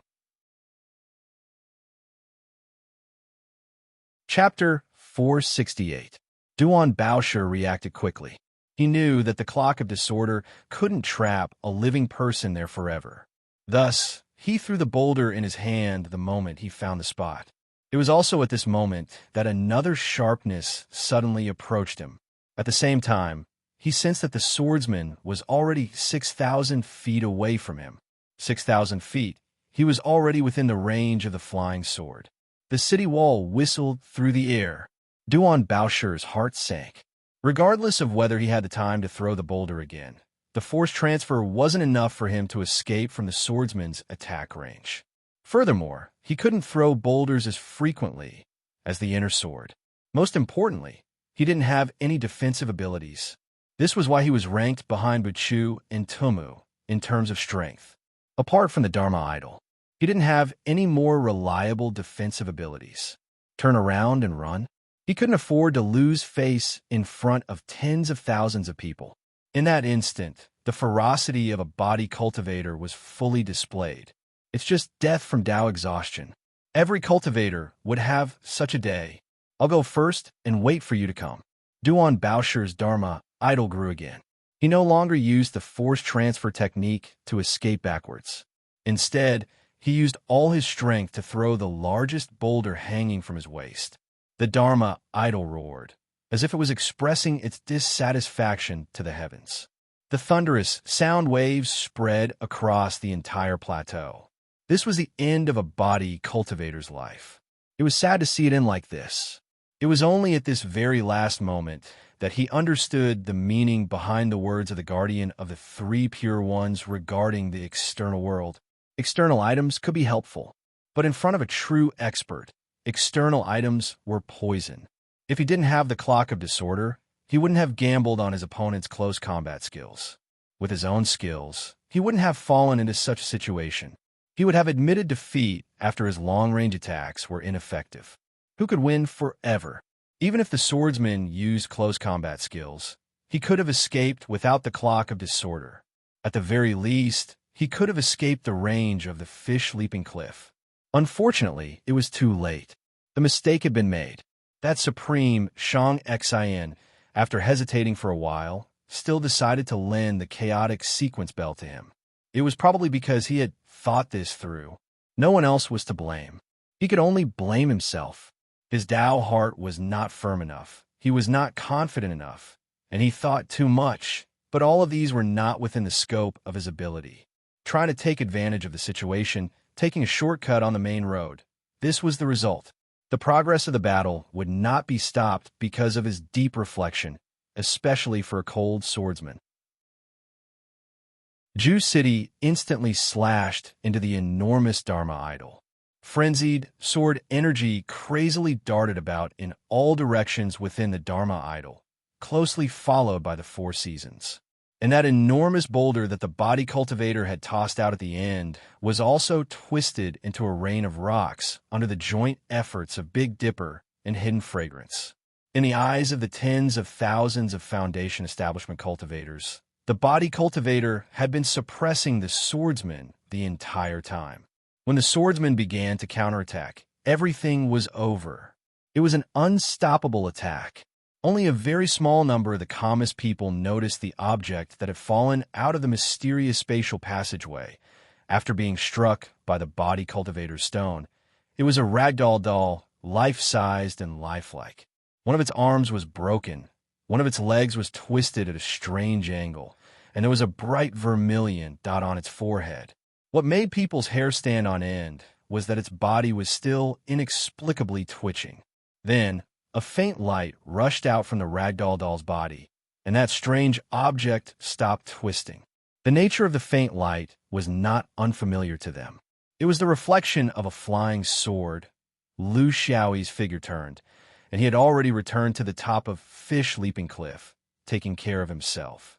The battle just now wasn't tiring for him, and the consumption of his magic power and spirit was very limited. However, in terms of battle wits, he had used some schemes. In a swordsman's battle, insight was the most important thing. You couldn't just counter whatever move the opponent used. If you were so passive, it would be very easy to fall into the opponent's trap. Didn't need to find out what was hidden under the opponent's superficial moves. What was his goal? Was it merely to hit someone from a distance and then run away to provoke them? Cultivators who had reached this position all had their own pursuits and firmed-out hearts. He didn't think that there would be anyone who would be willing to take on such a transitional role. There must be a hidden layout. His only weakness was in the process of approaching the opponent. Under normal circumstances, with the flying sword in hand, he didn't have any obvious weaknesses to take advantage of. Therefore, he played a trick on the sky measuring sword ruler that he had figured out in the space of the peacock plume. He used both swords at the same time. The Four Seasons was the closest to the opponent, which was also the target that the opponent thought he would use to get close to the opponent. The Jew City was further away. Since he wanted to get close to the opponent, of course he would choose the furthest Four Seasons. In this way, he could teleport the furthest and get closer to the body cultivator. However, his real body chose the Jew City, which was unusual. After getting close to the opponent, it didn't make much of a difference whether he was 4,000 feet or 6,000 feet away from the opponent, as long as he could reach the body cultivator. Lu Xiaoyi stuffed a bait into the sky measuring sword ruler of the Four Seasons, a human-shaped ragdoll doll. This doll didn't belong to him, but was bought by Smoky Puppet in Shangxian City during the wedding banquet. It was hard to imagine that an iron-blooded swordsman like Smoky Puppet would like such a thing. However, everyone had their own hobbies. Who could say for sure? The ragdoll doll in Shangxian City was very famous in the western region. It was well-made and lifelike. However, it was a little big. Smoky Puppet's storage ring couldn't fit too many things into it, so she stuffed it into Lu Xiaoyi's hands. As a result, both of them forgot about this little thing when they returned to the dome. There was a bit of evil in it, but the key was that it was more realistic. The activation of the sky measuring sword ruler required the target to have a soul, so he stuffed the chopper luck sword into it and let it play the role of a ragdoll. To be honest, it played the role very well, but the way it acted was a little disgusting. In essence, the sky measuring sword ruler channel between him and the Four Seasons was replaced by a sword spirit. Duan Baoshi put all his attention on this illusion, but neglected the real sky measuring sword ruler in Zhu City. When Lu Xiaoyi safely appeared 6,000 feet away from the body cultivator, nothing could be changed. The swordsmen below were fascinated by it. To be honest, they had watched their leader fight with others for several years, but they rarely learned anything from it. Because all of their leader's strength was based on his sword spirit, there was no way they could learn from it. Their swords could never be as fast or as heavy as their leader's. Therefore, their leader could use the same moves and the same tactics, but they couldn't. This was a very frustrating thing. But this time, they learned something real. The sky measuring sword ruler could be used like this. Since the ragdoll could be used, then it must be possible to use other things, such as a small beast, a ghost, and other strange things as long as it was convenient for them. The shadow sword of the inner sword could also be used in this way, which could greatly increase their confusion in close combat. Only one person was unhappy, and that was Smoky Puppet. She finally recognized the origin of the ragdoll. It was the one she had bought. Beautiful clothes, gorgeous clothes, and a lovely face. How could this guy use it for this? He even made it look like a ghost. Chapter 469. Jialan Mingding was surrounded by a few Dharma cultivators from the western regions. Although they all appeared to be unmoved, Ming Ding knew that there was a crack in their hearts. It was not obvious now, but once they entered the arena, it would immediately expand infinitely, and in the end, it would be unstoppable. What? Are you worried that the swordsmen will be as ruthless and merciless towards you Western regions cultivators? Everyone remained silent. Silence was also a form of attitude. Ming Deng sighed. He was a veteran cultivator ranked in the top 10. The reason why he could not climb up was because he had not had a decent battle in the past 100 years. This was also in line with Jia Lan's usual style. As the leader of the cultivators, he knew that he had an obligation to remind everyone of something. I can tell you very clearly that in the eyes of the swordsman, you are no different from other cultivators. But there is a difference. It is not where you come from, but how you fight. Seeing everyone's puzzled gaze, Ming Deng explained, "Why are we here? Is it because we have a grudge against Xin Yuan? No. Are we really responding to the Supreme Three Pure Ones call? Also no. We are here because we are cultivators. Cultivators should have the ambitions of cultivators. No matter if it is a swordsman or a body cultivator, even if it is a spell cultivator, we will still come here. We are following our own Tao, not some other messy stuff. For the sake of Tao, we can give up our lives, as long as we can comprehend something from it. Similarly, for the sake of Tao, we do not care if we make a fool of ourselves in front of thousands of Taoists. Do real cultivators have such a thing as face?" Seeing that everyone seemed to have understood something, Ming Deng and the others said in a more serious tone, "The deaths of Yu Gu and Duan Baosha were not caused by the ruthlessness of the swordsmen, but by their own problems. They place too much importance on fighting, so much so that it exceeds their ability to bear. Thus, they always hope to use some special methods to resolve it.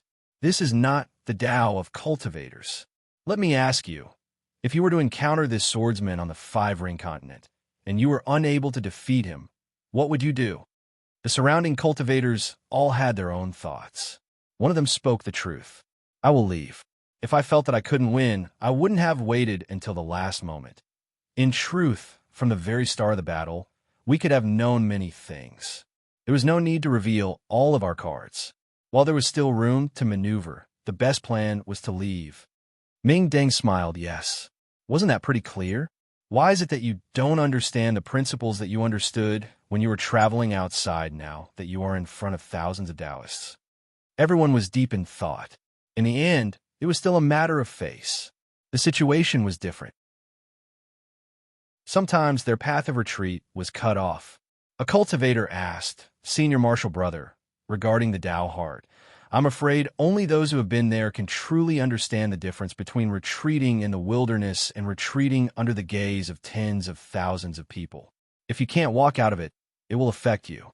I reckon that everyone here wants to save face, so..." Ming Deng was surprised. "If you insist on thinking this way, then there's no difference whether you were born in the Western regions or not. If you only treat this kind of situation as an opportunity to train yourself, you will understand something else. The swordsman is standing there. Do you think that he will definitely defend with his life? I don't think so. The swordsman's orthodoxy is extremely disgusting. To the outside world, they claim that they are unafraid of death and advance bravely. They are indifferent to life and death and are indomitable. These are just gimmicks. Look at the inheritance passed down by their sword ancestor. The cornerstone is the sword manipulation. What is the sword manipulation? Isn't it just fighting if you can win and running if you can't win? What about the sword heart? Courage? Where's your pride? They can all give up just so that they can mess with you next time. This is the essence of the sword manipulation. It is also the essence of the swordsman. They say one thing, practice one thing, and do another thing. This is the nature of the demon sect. The swordsman can run and even glorify running away as the sword manipulation. On the other hand, we Dharma cultivators persevere for the so-called Tao heart. Don't you think this is ridiculous? Ming Deng was still waiting for an explanation, but his consciousness transmitted over. He knew that the three pure ones had invited him for a discussion. He sighed. These things were useless no matter what others said. They had to be understood by themselves. How could the reputation of the sect, the status of the Dharma lineage, and so on be more important to an individual than their own future? It was normal to come. It was also normal to fight. Why was it abnormal to run when you couldn't win?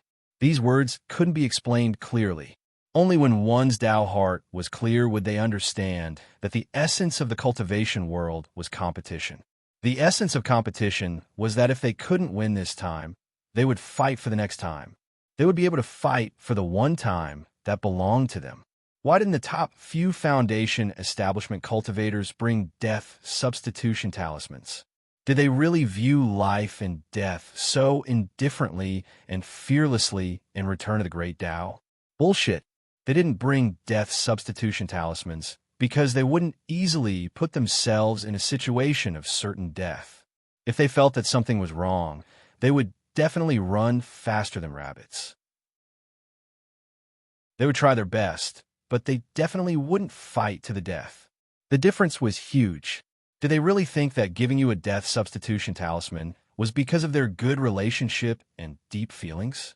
They were just asking people to risk their lives. The few of them gathered again. Wushang Shang Xan, 3 Purity Shuru, and Jialan Mingding all had grave expressions. Shuru went straight to the point. Our morale is low and can't be salvaged. If we send them up one by one like this, I'm afraid that when it's our turn, we won't have any fighting spirit. The original plan isn't feasible. We need to change it. Shang Xian nodded in agreement. Senior brother, how do you think we should change it? Shuru said in a low voice. Simplify it to 10 people. We'll go up in advance. If we don't succeed, we'll leave it to those pretentious people. This time, the 3 major regions had gathered more than 30 experts to prepare for continuous attacks. Now that 2 rounds had passed, they didn't see any results. Instead, their confidence was getting weaker and weaker. The facts prove that. Under the swordsman's powerful ability to fight quickly, there wasn't any real strength that could contend with him. There was no future in relying on stalling for time and patience. Those pretentious people were referring to those cultivators who were ranked in the top 10, but disdained to rely on collective strength to solve problems.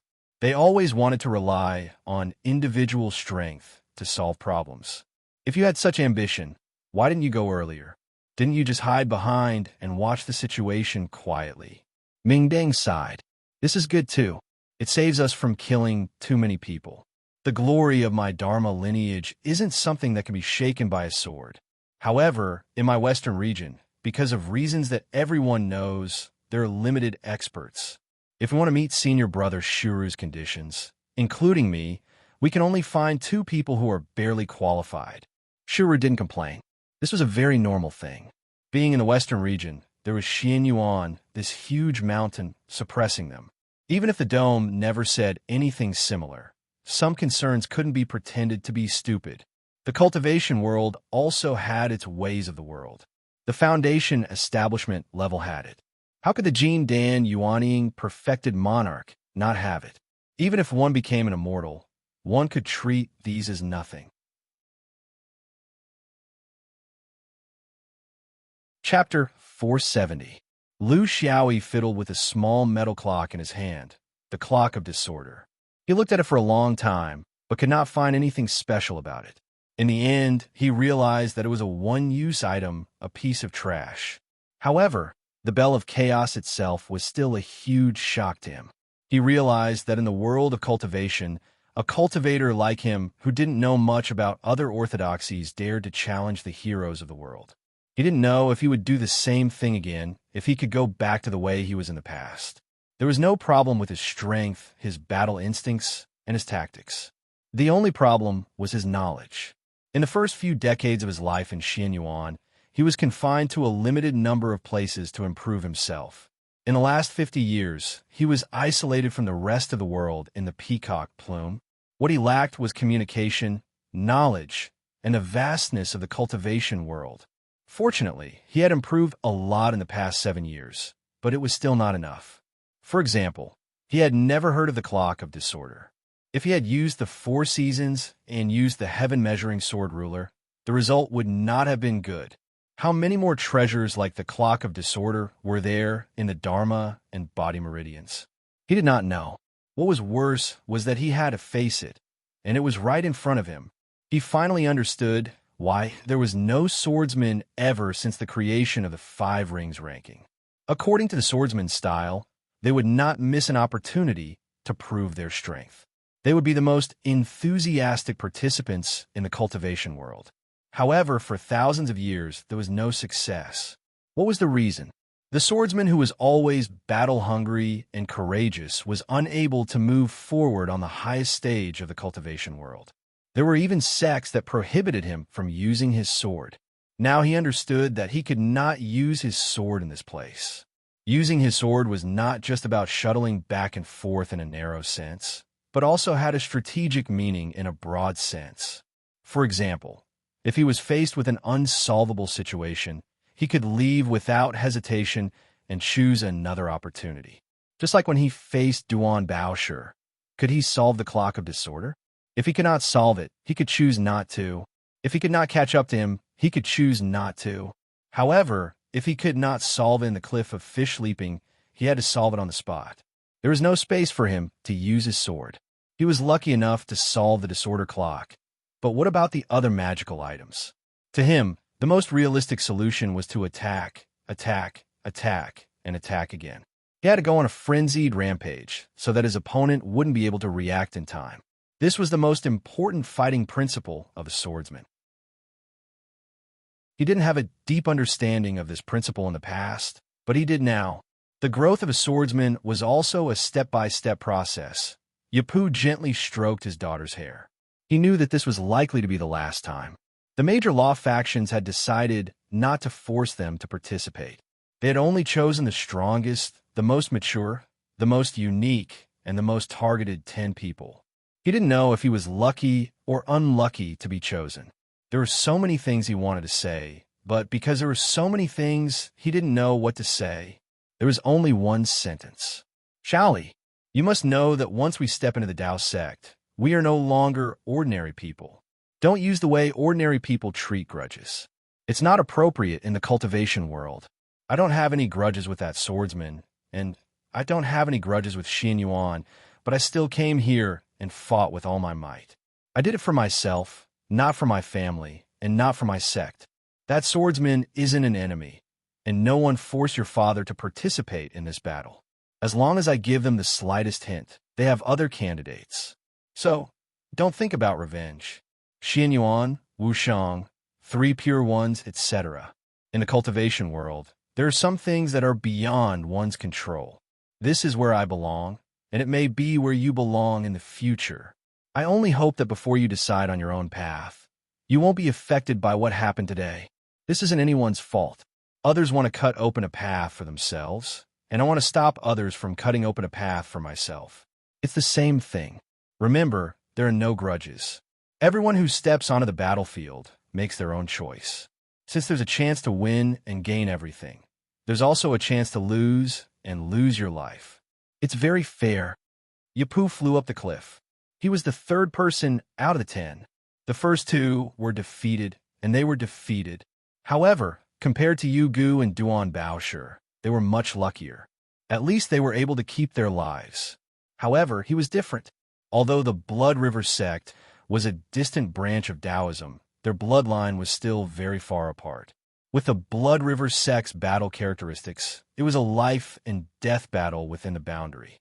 It was very difficult to say whether the battle would end in a draw, or if one side was defeated and left with injuries.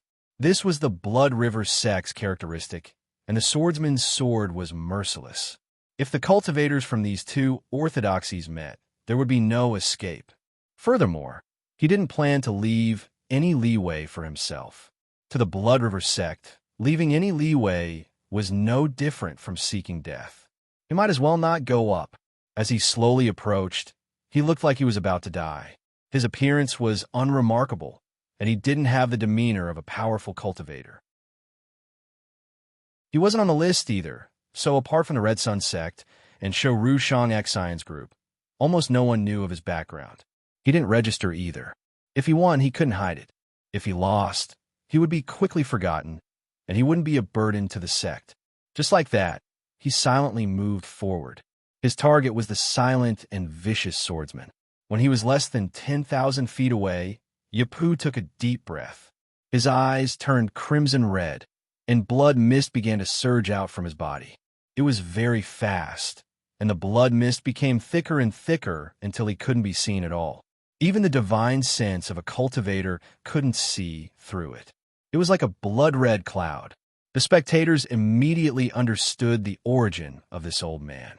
The Blood River sect's original form was the Blood River. It was thick and boundless, and Blood River sect cultivators were the masters of it. But that was the Blood River sect cultivators of Jindan and above. A mere foundation establishment cultivator could only form a blood mist, which was far inferior to the Blood River sect. Of course, it was also much less magical. But if it was only used to hide one's body, block divine sense, and protect oneself, it was more than enough. Finally, Yapu's blood mist expanded to a radius of several hundred feet, which was also his limit. He slowly flew towards Lu Xiaoyi, neither too fast nor too slow. Lu Xiaoyi's expression was calm. This was a new thing to him, and he needed to explore its roots. His powerful divine sense swept through the blood mist. It could penetrate it, but he couldn't find any trace of his opponent. But he knew that this person must be hiding in the blood mist. This was a new topic. Even in the Boa Pavilion, he hadn't paid attention to it. Perhaps there was, but it was relatively rare. After all, in terms of learning, swordsmen first had to learn how to deal with mainstream cultivation methods and orthodoxies. The Blood River sect had long since declined in the fifth ring. Very few people would waste their time on such an obscure orthodoxy. There was no other way. Lu Xiaoyi shook the sword case on his back, and the Four Seasons whistled out. Only the Four Seasons was the most suitable, because the materials used to make flying swords were inert. The blood mist should be able to damage the flying swords, right? Chapter 471. Because the divine sense did not lock onto the target, this was just a fake attack. The purpose was to let the flying sword pass through and directly feel the power of the blood fog, to determine whether the other flying swords could pass through without being contaminated. The Four Seasons' flying swords pierced through the blood mist, cutting through nothing. Then it passed through a few more times. The good news was that the blood fog had very little effect on the flying swords. Not only could Four Seasons pass through it freely, his other flying sword were also fine. After this battle, he could repair them slightly, and it would not delay the next battle tomorrow.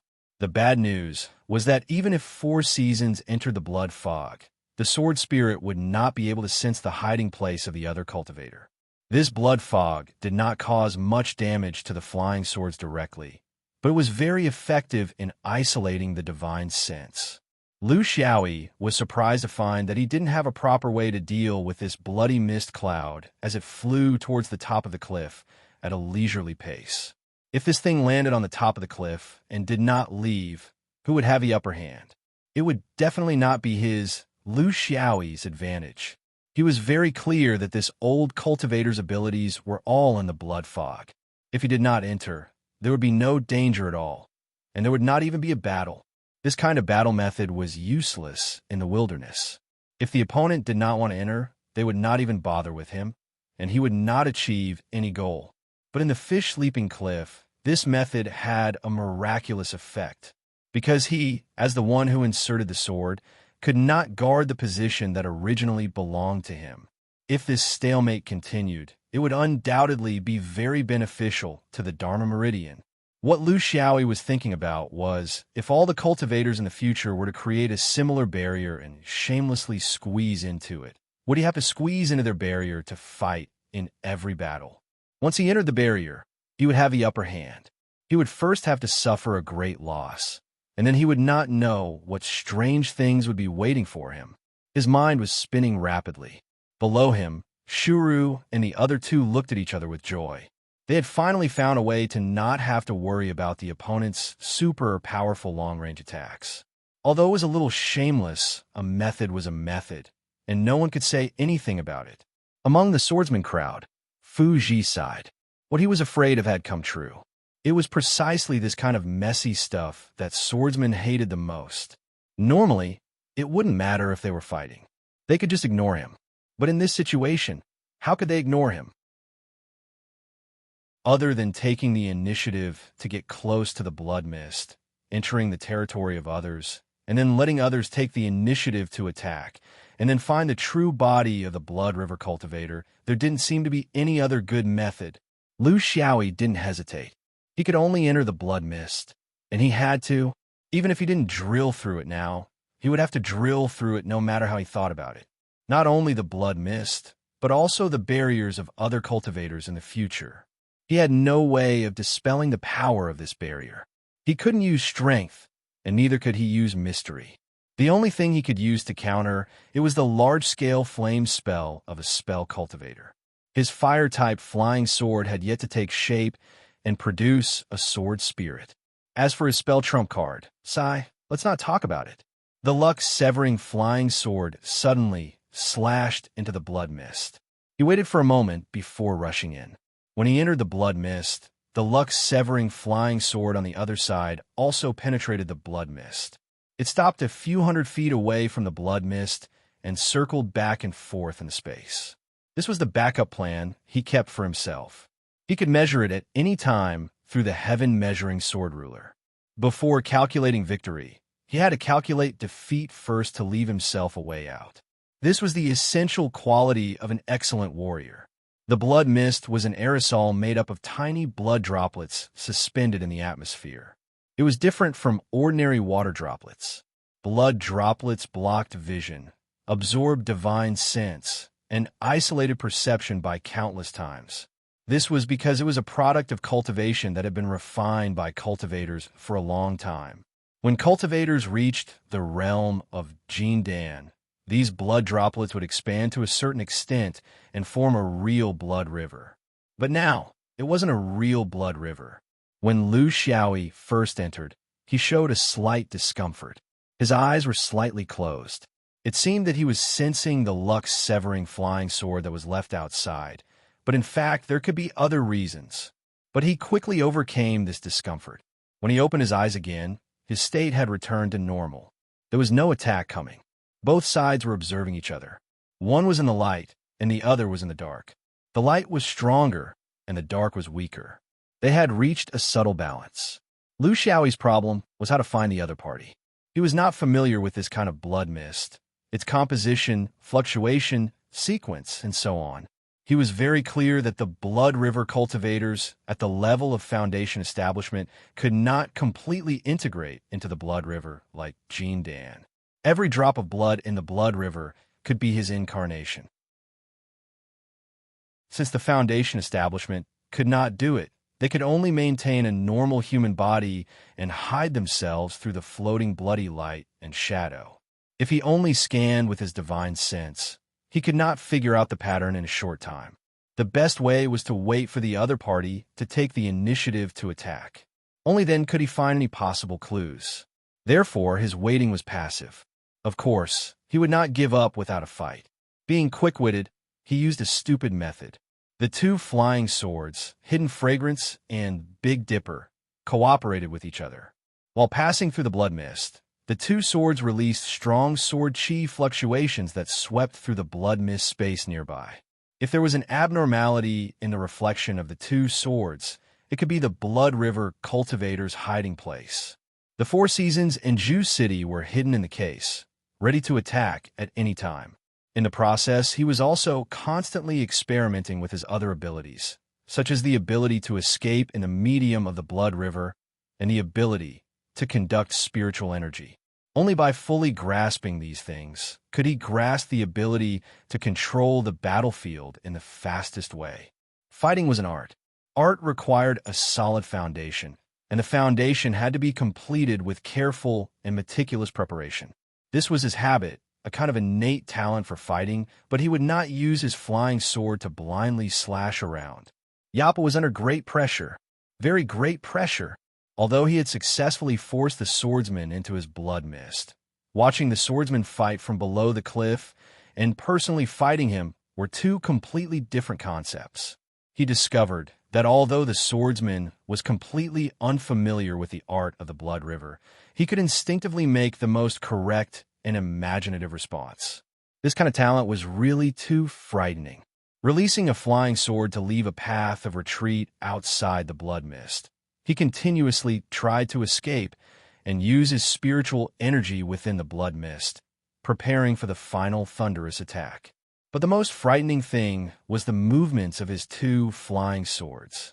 The unimaginable search of the two flying swords left no blind spots, making it very difficult for him to freely change his position. Although he did not understand the principle, Yappa knew that as long as he persisted in this search method, he would definitely be found. He did not have much time left. He originally thought that he could still calmly make arrangements, but now he discovered that this swordsman was really a monster. Only by personally facing him could he understand the fierce, killing intent hidden behind his seemingly careless little movements. Chapter 472. However, Yapu felt that he still had a chance of winning. His chance of winning came from his observation. The swordsman might really be scared of blood. Among the countless orthodoxies in the Five Rings, no one was more knowledgeable about blood than the Blood River Orthodoxy. In the eyes of the Blood River Orthodoxies, everyone in this world was scared of blood. It was just a matter of how much they were scared. If you don't get scared of blood, why don't you try throwing you into the blood pool? It definitely wouldn't be as pleasant as the pool. Sticky, slightly fishy, coupled with the other side of fear, many of the so-called geniuses in the Blood River Orthodoxy could not pass this stage. Even Yapu himself vomited to death when he first entered the Blood River Orthodoxy. A person bleeding was different from a mountain of corpses and a sea of blood. That was why he never thought that being scared of blood was embarrassing. However, humans were also the most adaptable race. Just like him, wasn't he the Red Sun Sex Foundation establishment senior brother? The swordsman did not experience the extreme environment he was in, so he was slower to adapt. However, no matter how slow he was still getting lighter. Yapu observed carefully because of the information given by the three pure ones. When the swordsman first entered the blood river, he was indeed slightly uncomfortable, but he recovered after a few breaths. This was the effect of his strong self-control. This was his chance. He really needed the swordsman's discomfort in these short 2 to 3 breaths. This would provide him with a rare opportunity to attack, and he would not be able to teleport away from the blood mist. Yappa knew that he still had a safer option. Before the swordsman's twin swords reached him, he still had time to control the blood mist and surrender. However, once the battle started, there would be no room for negotiation. His position would be exposed, and it would be a race to see if his Blood River secret technique could kill the swordsman first, or if the swordsman would kill him first. The first part of the battle was strangely calm, but danger lurked behind the calm. Yapu adjusted his state of mind to its peak and did not even look at his loved ones at the bottom of the cliff one last time. Only by putting himself at the brink of death would he be able to come back from the dead. Under his adjustments, the blood mist began to ripple like a real river. However, this river was a little thin, more like layers of blood muslin. As soon as he sensed a change, Lu Xiaoyi immediately responded from within the blood mist. Sky-measuring sword ruler. In the blink of an eye, he was already outside the blood mist, like a frightened rabbit. Yappa felt extremely uncomfortable. He was like a giant who was about to swing a giant hammer at his opponent. The hammer had already been raised, but his opponent had already left his attack range. He was not a giant, but he did not have a place to vent his accumulated blood energy. In essence, he was no different from a giant's hammer. Shouldn't the heaven-measuring sword ruler be used only when the situation is not good? Why did he activate at the moment he activated it? There wasn't even any sign of victory or defeat. How could this swordsman be so cowardly? In his anger, Yapu had no choice but to retract his blood chi and activate it. What was the point of activating it now that he was gone? This was the weakness of the blood mist barrier. He could not keep his opponent trapped in the river of blood like Jin Dan or Yuanying. Before he could completely retract his blood chi, he felt a tremor in the blood mist. Another invader had entered. The swordsman had left the blood mist and entered it again. This simple entry and exit had completely ruined all his plans. Yappa's heart sank. Have I been exposed? Shit. When the swordsman used the heaven-measuring sword ruler, his two flying swords did not. His reaction was already too slow. In a battle against a natural swordsman like Lu Xiaoyi, if his thoughts could not keep up, his spells would not be able to keep up. A single step behind could lead to a fatal mistake. The Big Dipper and Hidden Fragrance came at him.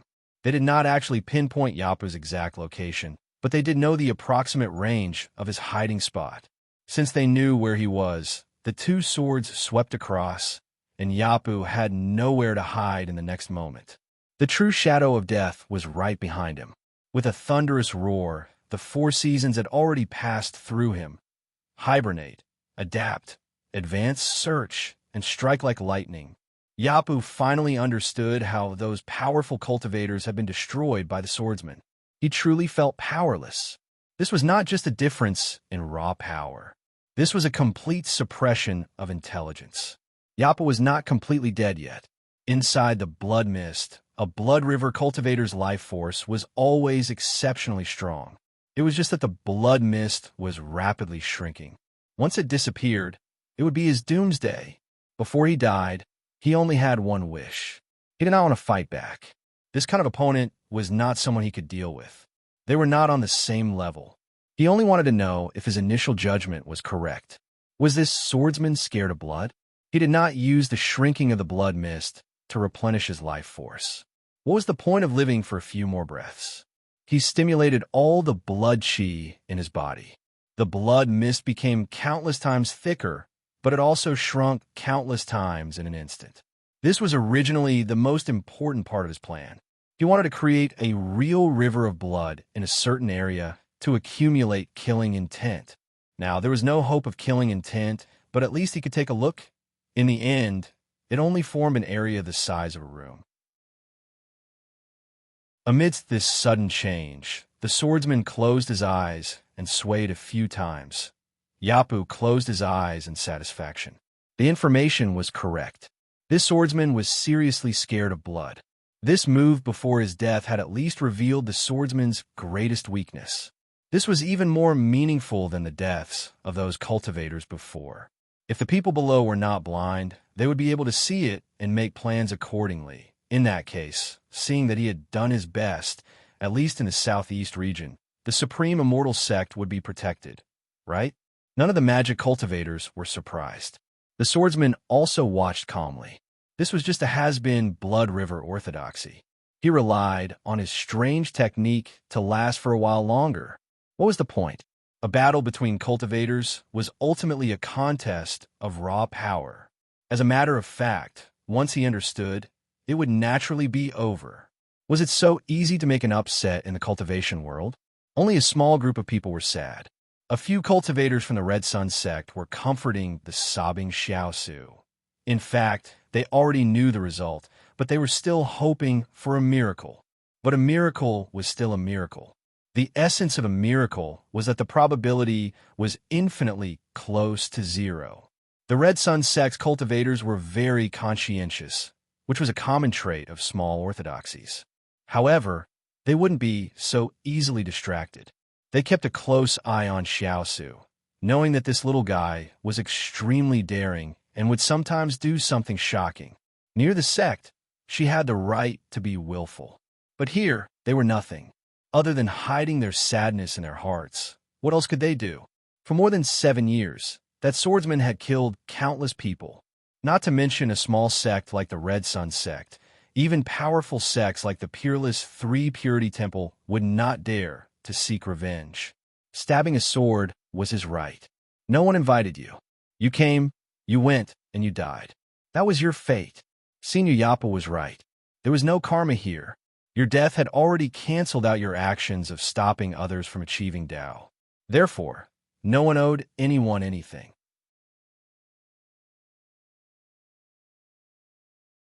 Chapter 473. Shuru, Shang Xan, and Ming Deng gathered together once again. They had already reduced the number of challengers from more than 30 to 10, but the first 3 were still defeated. Perhaps it took longer than before, but it was meaningless. It was just a standoff. When the real battle began, they all collapsed at the first touch. The collapse left everyone speechless. Shuru suggested again, "There's no need to try anymore. Just the 3 of us. We'll leave the rest to heaven's will." It seems that senior brother burned cinder, and the others are more correct. Stabbing a sword is just a discussion between cultivators. There's no need to involve other things. Disciples of large sects naturally had the bearing and knowledge of large sections. They could continue to let their close allies wear down the swordsman's spirit according to the arrangement. But then what? After the death of their bodies and Tao, it would not only be the deaths of the elite disciples, but also the doubts and guesses of their allies towards the law lineage. After failure, there would be all kinds of conspiracy theories. Since they could not get the Xianyuan swordsman, they would naturally guess that the law lineage's big shots were taking this opportunity to eliminate dissidents and weaken the elites of other orthodoxies. If there were people adding fuel to the fire, they were truly wise people. Rather than that, they might as well go themselves and let the others do as they wished. Regardless of success or failure, at least it would strengthen their allies' confidence in following them. They would not suffer a double loss. Tens of thousands of years ago, even longer than Xuanyuan's orthodoxy, their view of the big picture had long been ingrained in their bones. In the early stages, there might be people like Blind Duan who were up to no good, but in the later stages, they knew better than anyone what to do and what not to do. They would definitely not do anything that would harm their own foundation. When it was time for them to take responsibility, they would definitely take responsibility. Shang Xian and Ming Deng were not surprised. They had already expected this. But these words could only be said by the highest-ranked Shuru. Ming Deng spread his hands. "Then it's my turn tomorrow?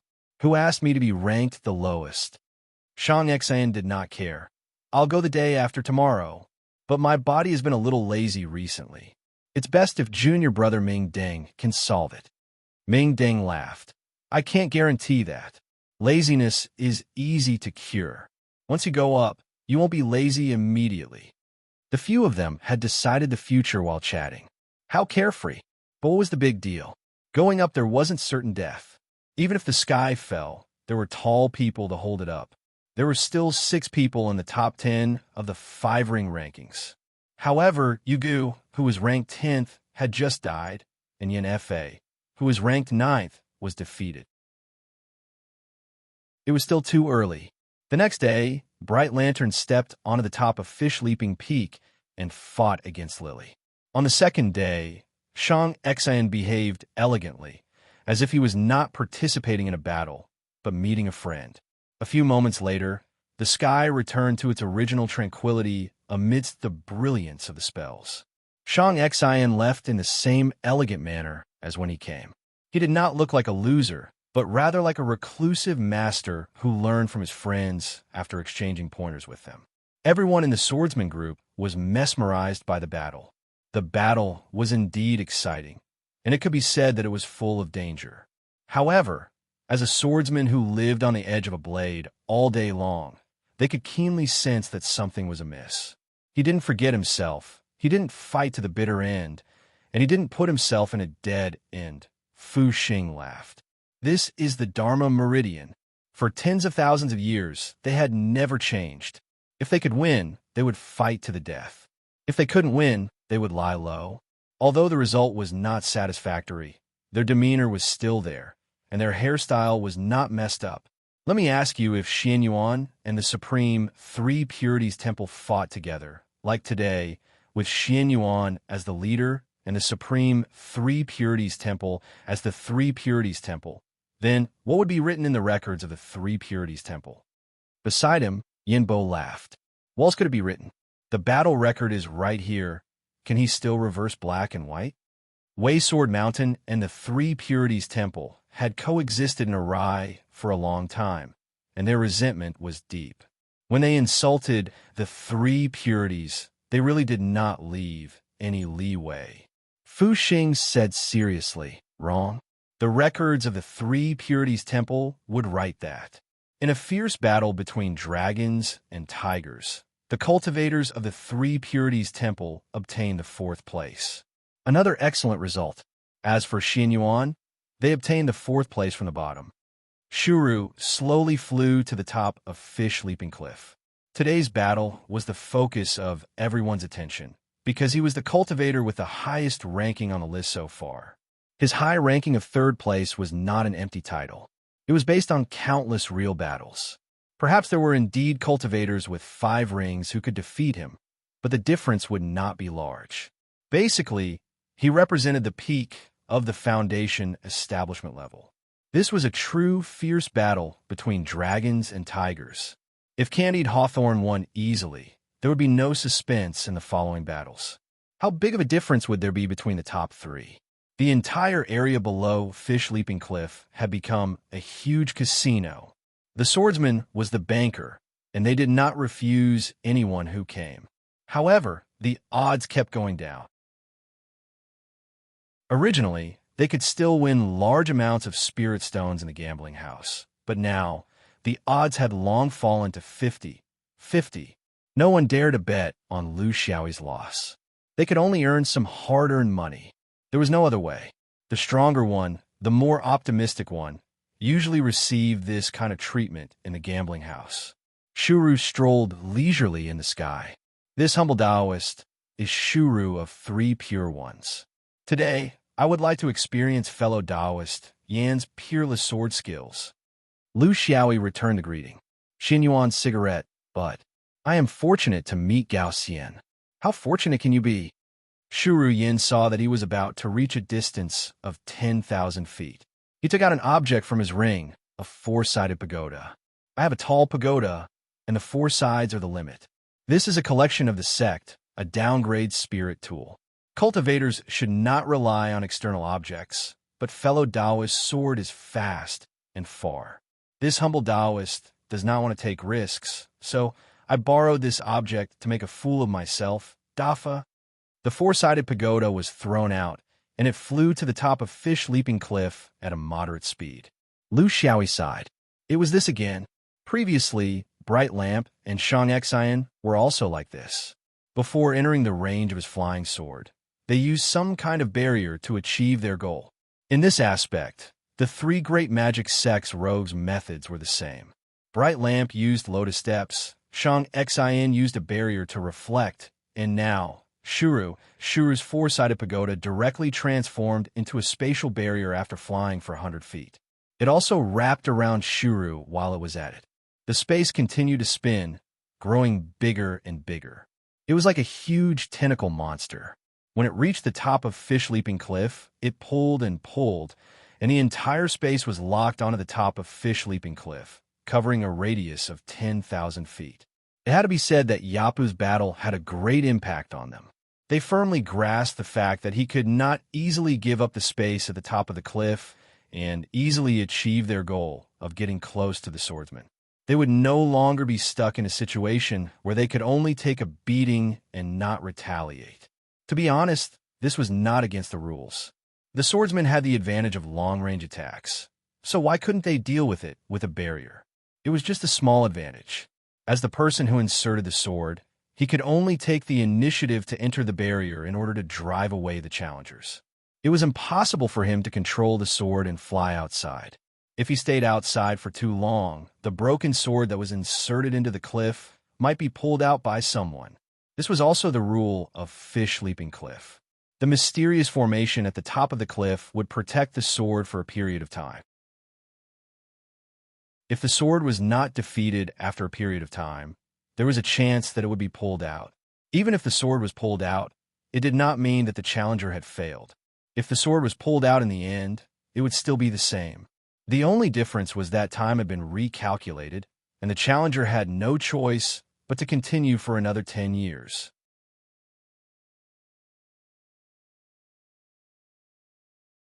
Chapter 474. No one was willing to let such a process happen again. So Lu Xiaoi had no choice but to go in, regardless of whether he was willing or not. Barriers were a very important direction in the Dharma meridian orthodoxy. According to their functions, there were three types: combat, support, and special. According to the way they were used, there were also two types: Tao realm and self-generated realm. The self-generated boundary required cultivators to spend a long time in this field. Just like the Blood River boundary of the Blood River, the cultivators of the Blood River would spend their entire lives there. All their abilities, whether it was cultivation or fighting, were related to the Blood River. However, the orthodox Taoist cultivators obviously could not do this because there were too many wonderful spells that they could learn. There was no need to tie themselves to a boundary, which was both meaningless and inefficient. Furthermore, in the foundation establishment stage, the power of a cultivator's barrier was also very limited, far from the realm where they were both the realm and the realm was them. To maintain a huge barrier, they needed to continuously output mana and spirit. The gains did not make up for the losses. This point could be seen from the fact that the Blood River cultivator Yapu had cultivated the Blood River realm all his life, and its true power was very limited. This awkwardness would be greatly improved in the Jin Dan, and it would truly become a powerful realm that could control life and death. Therefore, the barriers of the Dharma Meridian were mostly support. Don't underestimate the support. If used properly in battle, the support could be more deadly than a purely active battle barrier. Shoru's Four Corners realm was such a barrier. It was a special type of support barrier formed by an external object, the Four Corners Pagoda. In this realm, the environment inside the realm treated both parties equally. Shoru could even take in this realm, but he could not control it. It sounded very limited, but it was precisely because of this limitation that the Four Corners realm's support ability was abnormally strong. Shoru did not need to exert himself to control it, and could focus all of his energy on his own attack and defense. Seeing Lu Xiaoyi enter the barrier, Shoru once again clasped his hands in a very polite manner. This realm is called the Four Corners realm, and its restriction is very powerful. It is one of the most powerful barriers in the Three Pure One's secret treasury. However, there is one thing, whether it is you or me, the restriction of this realm is the same. Therefore, I'm not taking advantage of you too much, right? Fellow Taoist Yan's swordsmanship is too shocking and unpredictable. It's hard to resist. I hope you can forgive me for coming up with this plan. Lu Xiaoyi was a little speechless. He was most annoyed by these people who appeared to be polite on the surface, but were secretly scheming. If they wanted to fight, then so be it. But they always had to put themselves on a pedestal in terms of righteousness. Since the Taoist pretended to be polite, he didn't mind asking a few questions. I've long heard of the profound Taoism of the three purities and exquisite artifacts. I wonder what's so special about this square pagoda? Shura didn't hide it at all. Before he came to Yue, when the elders took him to see the downgrade spiritual weapons in the secret warehouse, he took a fancy to this square tower at first glance. This was because the function of the pagoda was very much to his liking. It was also upright and would help to establish the image of a virtuous person. There's nothing that can't be told. This pagoda has two floors. The first was to isolate the perception of the stars. Secondly, there's a fixed time limit of 3 quarters. Anyone who enters the pagoda will not be exempted. If the time is not up, neither of us will be able to leave. Lu Xiaoyi sighed. It seems that the fact that I cultivate stars is a secret that everyone knows. Neither of us can leave. Fellow Taoist, won't you be able to leave after putting away the pagoda? Therefore, it's only restricting me. This Dharma cultivator was really a calculative person. He seemed to be telling the truth, but in fact, he would naturally feel what he said next. Under the open and above board, it was a kind of psychological influence. Unknowingly, it seemed that the situation had begun to deviate from the Dharma cultivator's side. This was the impression that he wanted to create, to make him make mistakes in his anxiety. Shura smiled, but didn't say anything. Of course, there had to be a target when using external objects. Otherwise, why would he use the square pagoda in this kind of situation? The foundation of a sect was also a part of a cultivator's strength. For example, Xinyuan. Even if they wanted to target a certain Dharma cultivator, what good things could they find in the treasury? Besides the sword, what else did they have? This was why the Dharma vein thought that it was stronger than the sword vein. The sword vein would never be able to catch up with their foundation. The records were very clear. This person's main cultivation technique was the Big Dipper star scripture. His escape technique was the starlight traction. His body technique was the purple star body. All of them were closely related to the stars. To put it bluntly, the square pagoda barrier was actually a star pagoda barrier. Of course, it couldn't completely pagoda, but if it could cover 70% or 80%, what chance did the swordsman have? The effects of the Big Dipper star scripture were greatly reduced. During battle, the circulation and replenishment of mana would be limited. He could only rely on the mana in his body to resist. Most importantly, the swordsman lost his speed and couldn't move freely. He could only exchange blows with him and lose most of his flexibility. As for the exchange of blows, he had his own trump card. The square pagoda barrier was a translucent space to the spectators. Vaguely, in the eyes of the spectators, it was like two graceful figures being courteous before performing their magic. Then, they attacked at the same time. Lu Xiaoyi didn't have anything new. The Four Seasons, Ju City, and Hidden Fragrance all came out. He wanted to see what abilities this Shuru had that he dared to exchange blows with him in this small square pagoda barrier. Previously, Monk Bright Lantern used strange techniques to counter, but he didn't have the courage to meet Shuru head-on.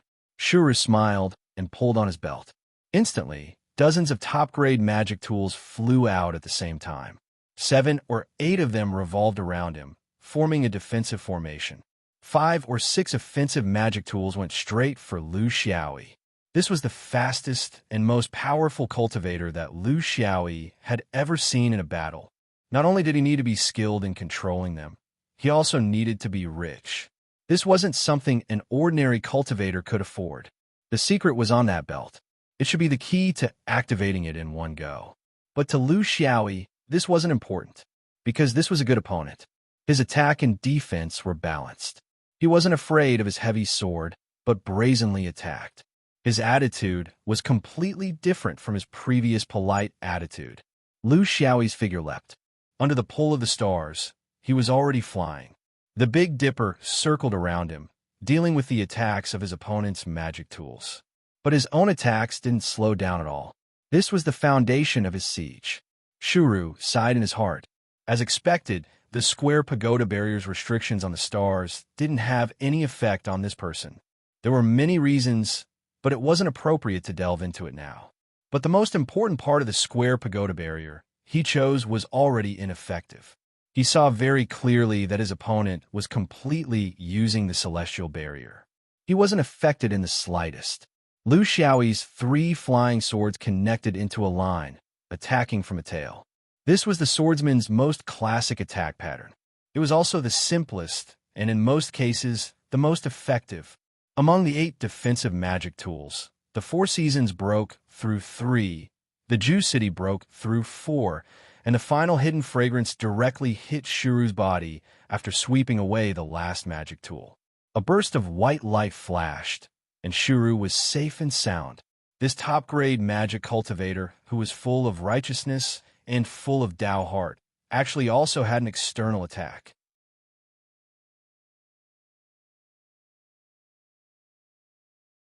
Chapter 475.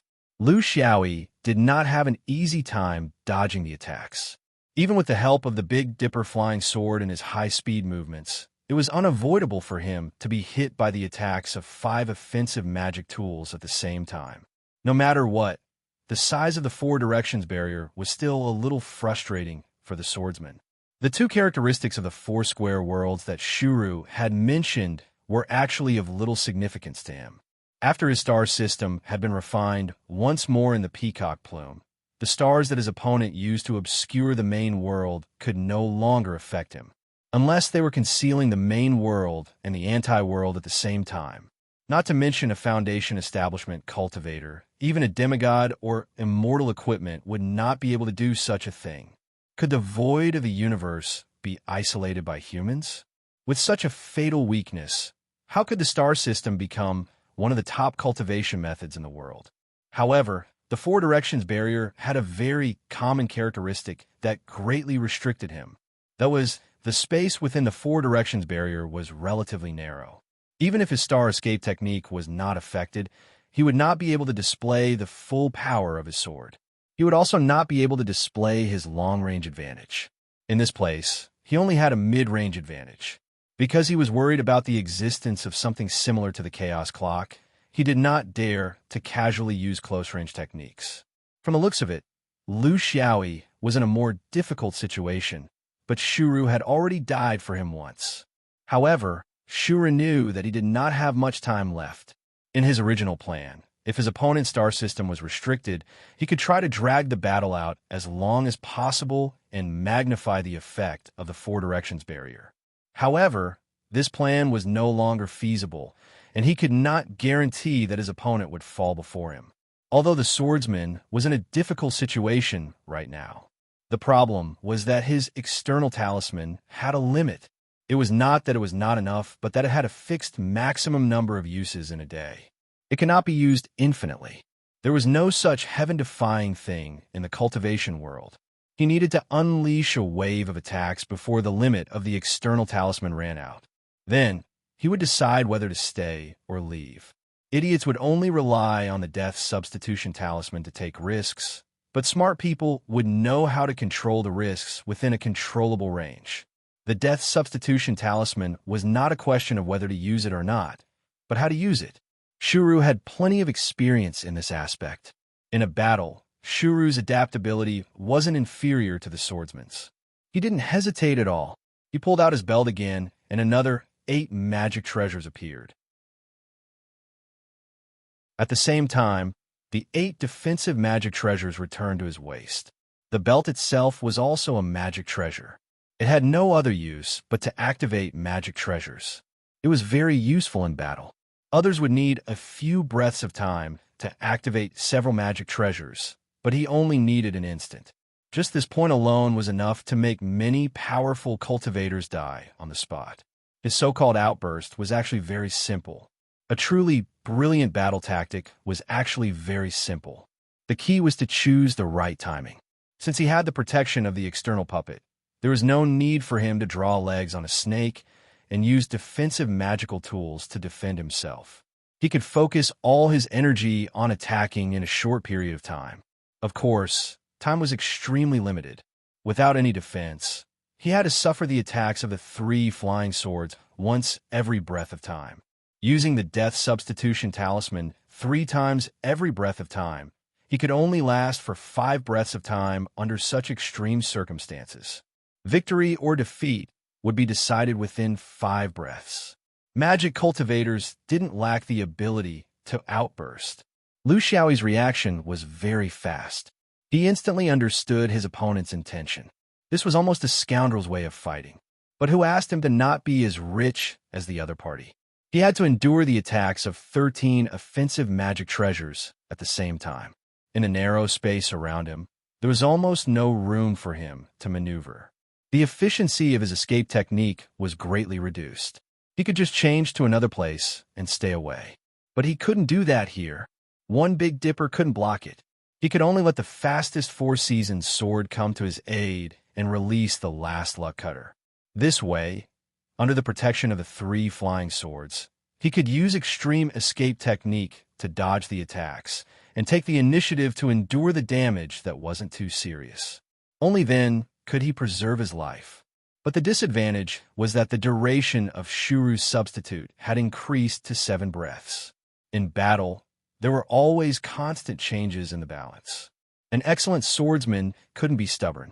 He had to find the most suitable balance for himself. In this kind of battle, Shuru had successfully suppressed Lu Xiaoyi's area of expertise. Ranged attacks were meaningless. Heavy swords were meaningless. Although Shuru had various tricks up his sleeves, there was no doubt that his tactics were successful. But it was very difficult to replicate because no one had the abnormal ability to produce magic treasures in an instant like him. Also, no one had so many external weapons like him. For a moment, the 2 sides were competing between injuries and death. The cultivators below all broke out in cold sweat. After 7 years of depression, they finally saw a glimmer of hope for victory, even if it was earned through the death substitution talisman. Shuru didn't hold back at all. He knew that if he added 1 or 2 more magic treasures, he would be able to break through the defensive circle of the flying swords. But a cultivator's magic power and spirit determined that there was a limit to any tactic. His limit was 13 magic treasures. If he added 1 more, he would have to rely on weakening the control of the other magic treasures. The gains didn't make up for the losses, but he still had one last trick up his sleeve. One of the magic treasures saw an opportunity and suddenly spewed out an extremely thick blood-red liquid. This wasn't a magic treasure he was familiar with. The sacrificial refining time was also short. The use of the filthy flying swords was secondary. That required enough time. He chose to use it to target the swordsman's possible weakness of blood fainting. This weakness was mentioned in the letter, and it was also confirmed by Yapu of the Red Sun sect. As long as the swordsman lost his mind in front of the blood, he would immediately fall into a dead end. The isolation of the stars, the time limit, and the space limit. The death substitution talisman only allowed him to attack without defending. And now, with the blood fainting, Shuru had used almost all of his strongest moves and compressed them into a few short breaths. No one else could have done more than him. But to his disappointment, his opponent acted as if he didn't see the blood-red liquid. 3 breaths of time had passed. At this moment, Shuru once again displayed the decisiveness and foresight of a disciple of a large sect. He wouldn't be like those idiots who persisted until the end and bet on an uncertain outcome. He uttered a difficult incantation, and the 4-sided pagoda exploded. An inexplicable surge of energy pushed the 2 of them away. The barrier disappeared. Shuru, who had been prepared for this, was handsome like jade. His clothes were white like snow, and his hair was silky like silk. He elegantly moved away from the top of the cliff and politely bowed. "Fellow Taoist Yin, I can't block the sharpness of your flying swords. Naturally, I admit defeat and bid you farewell." On the other hand, Lu Xiaoyi, the victor, looked like a refugee fleeing from disaster. His clothes were ragged, his hair was unkempt, and his face was dirty. His entire body was covered in bruises. It was obvious that he was tortured by the power of the spell. He wasn't angry, nor did he curse. He only bowed back solemnly. He didn't feel disappointed at all. This was a real opponent. Even if it was very sinister, even if it was very cunning, even if it was very scheming, to be able to force Lu Xiaoyi to this extent and suppress him to this extent, this was true ability. Fighting with such an opponent was 10 times or even 100 times better than fighting with those so-called brave warriors.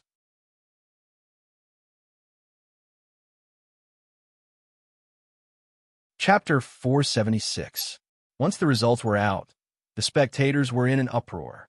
A spell cultivator scolded, "Didn't using the death substitution talisman affect one's Dao heart?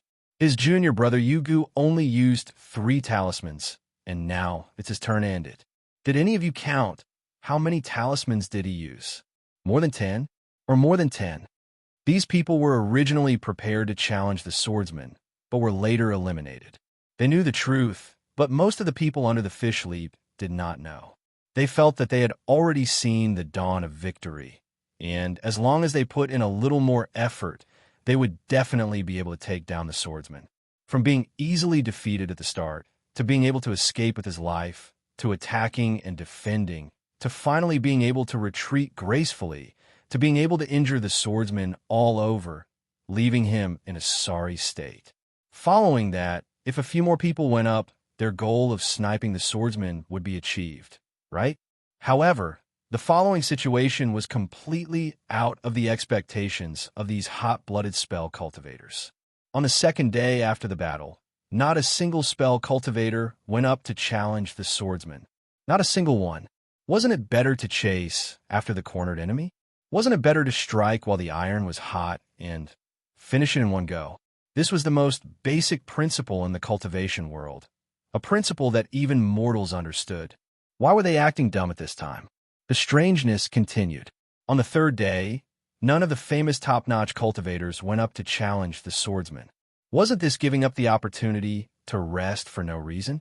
Some cultivators could not hold it in any longer, and everyone sought the help of a well-connected cultivator. He knew a few of the experts and had some friendship with them. This person tried his best, and perhaps he had some doubts in his heart. After hitting a wall a few times, he finally met an old cultivator who was easy to talk to. The old cultivator sighed. All of you are still young.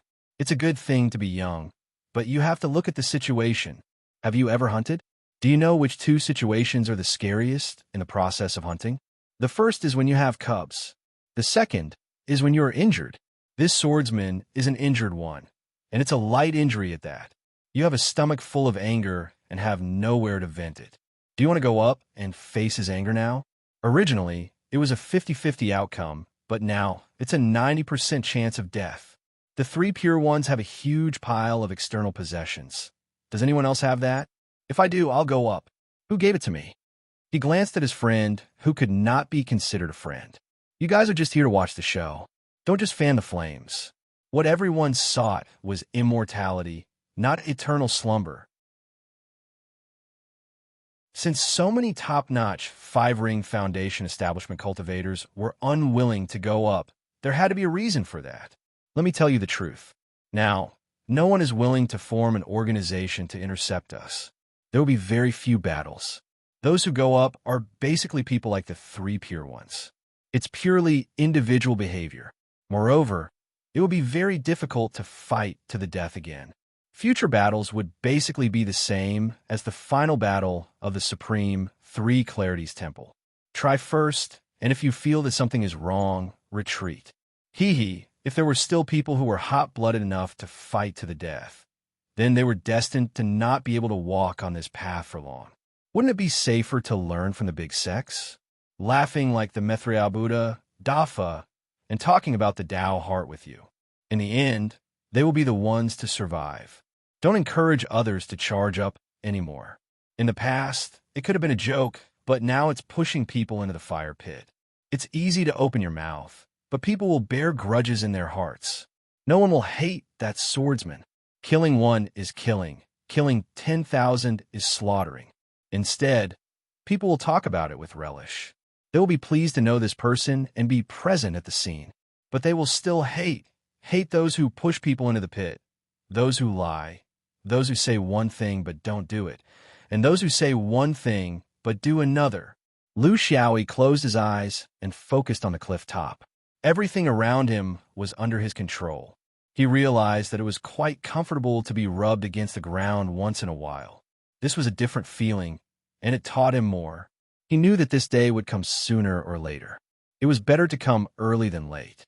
This time, he could still preserve his life.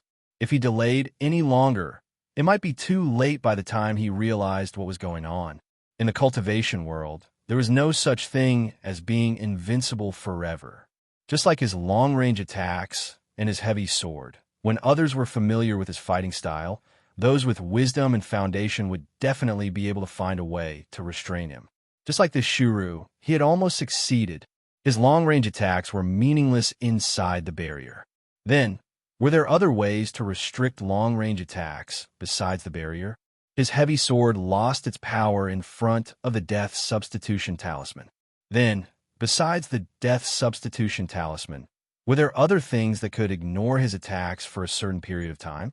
His tactical adaptability was incomparably sharp, but when the opponent didn't compete with him in terms of adaptability, but in terms of the simplest and most fundamental strength, his adaptability was incomparable. Instead, he lost the balance between attack and defense. His defense was a big problem. A swordsman always had to attack. This was a false proposition. Attack and defense were two sides of the same coin in a battle. It depended on the occasion, the situation, and the environment. For example, in the four-sided barrier, if he could achieve a perfect defense, he only needed a flying sword to attack. The problem was that his defense couldn't be flawless. After the attack closed in, he had damage reduction, being with the stars, and the purple star body. But what about before? His 3 flying swords couldn't defend against all of Shuru's attacks. He knew that even if he used 4 flying swords, he wouldn't be able to defend. This came from the diversity and range of spells.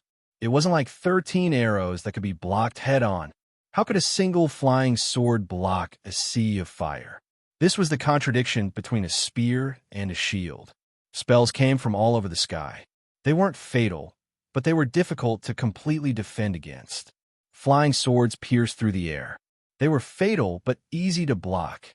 Using spells to defend against flying swords and using flying sword to defend against spells were both inappropriate and unequal. This was also a problem of system. Although he had a natural intuition about swords, intuition couldn't replace a system, especially the wisdom of countless swordsmen in the sword vein for tens of thousands of years. An individual's strength was limited, but the collective had infinite possibilities. He decided to go back to the dome after completing the fish leap sword thrust and find a few familiar elders to ask. This wasn't shameful. What was shameful was pretending to know when he didn't know. He liked opponents who could make him feel like he was improving, even if it was accompanied by greater danger. This was something he could feel. There are also things he couldn't feel that were subtly influencing him. For example, his desire for dangerous battles was growing. He was slowly transforming into a real swordsman. Shuru was 3rd on the 5-ring foundation establishment ranking.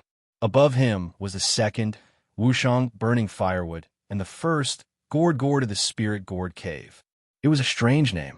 It was said that Gourd wasn't the root of humans.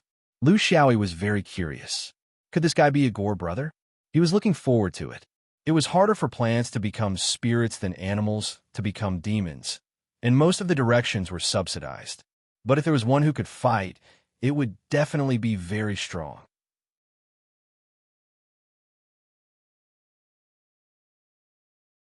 Chapter 477. Lu Xiaoyi pondered over his gains and losses at the top of the cliff and drew valuable experience from it. His growth began to lean towards the direction of the state of mind. This was a very rare improvement. It was also a process that every cultivator who wanted to take another step forward had to go through. There were different paths, but he chose the path of inserting the sword. He inserted the sword because he wanted to fulfill his promise to senior brother Guangbei. To be honest, he didn't think too much about it. He didn't come into contact with a true top-notch cultivator of the 5 Rings Foundation establishment stage, nor did he have a long-term plan for his future. He only had confidence in his 50 years of progress in the peacock plume space. Now it seemed that he was a little arrogant at that time. If a cultivator of Shuru's level had attacked him within the first 3 years of inserting the sword, he would have lost more than he would have won. However, in these 7 years of fighting, he had grown rapidly. His growth was not in terms of how fast his sword had become or how much heavier it had become.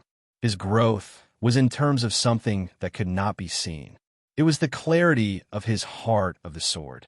From assassin-type swordsman who was best at sneak attacks, he had become a true swordsman who was more willing to fight fair and square with others. Those who were good at fighting had no illustrious achievements. Those who were less cunning could turn the tables. This was a kind of demeanor.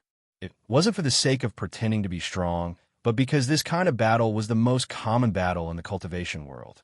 How could there be so many tables for you to turn? How could there be such a foolish person for you to sneak attack? A sword wasn't a dagger. A swordsman wasn't an assassin. Lu Xiaoyi's mental journey at the top of Fish Leaping Peak was the most important foundation for his future swordsmanship system. In terms of importance, it wasn't any less important than the birth of a sword spirit.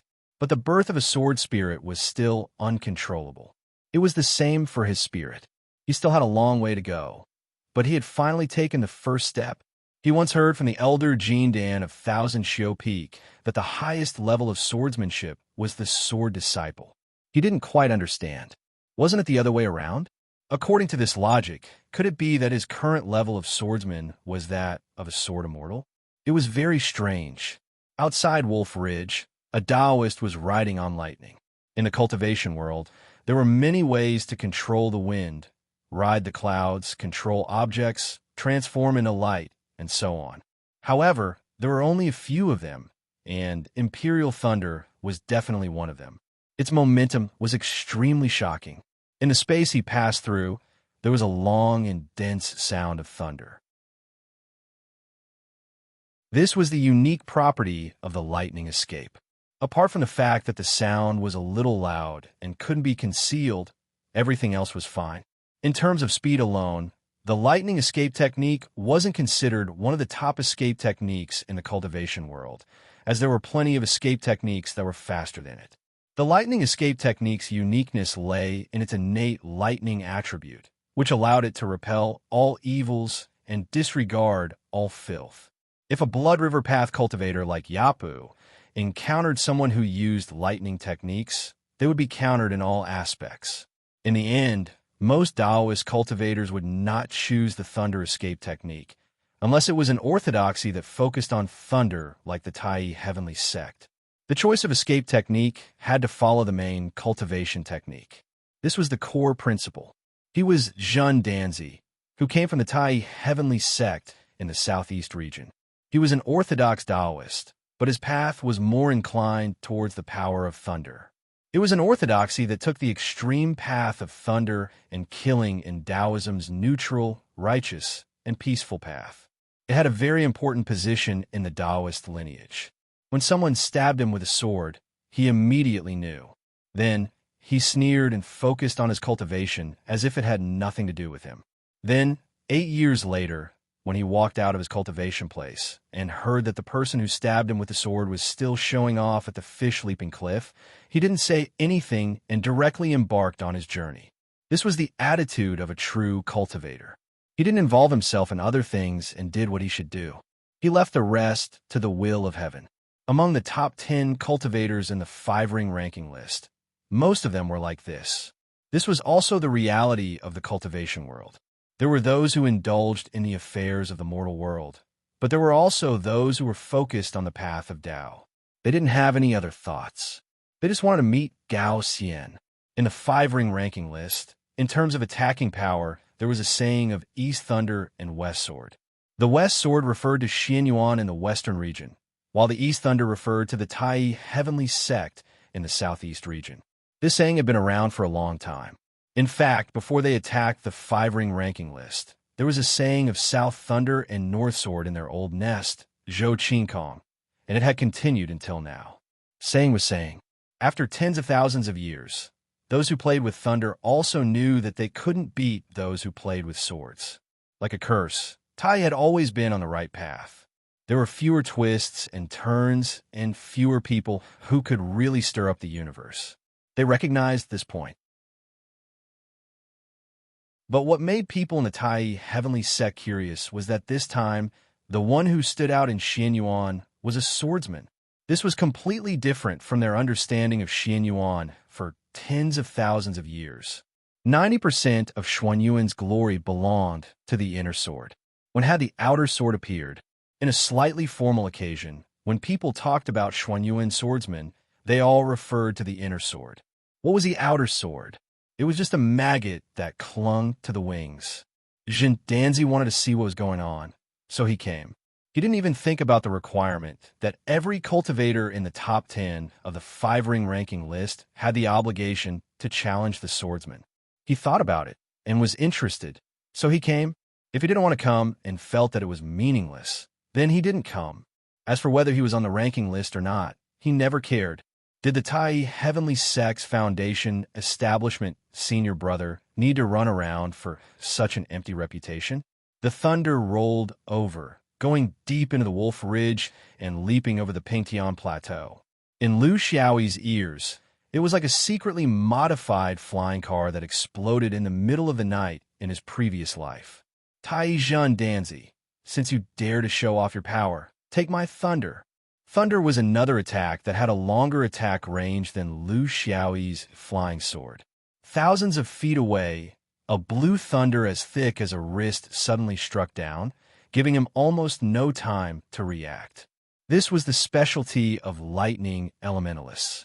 They gathered lightning in the clouds, accumulated power in the clouds, and then struck down.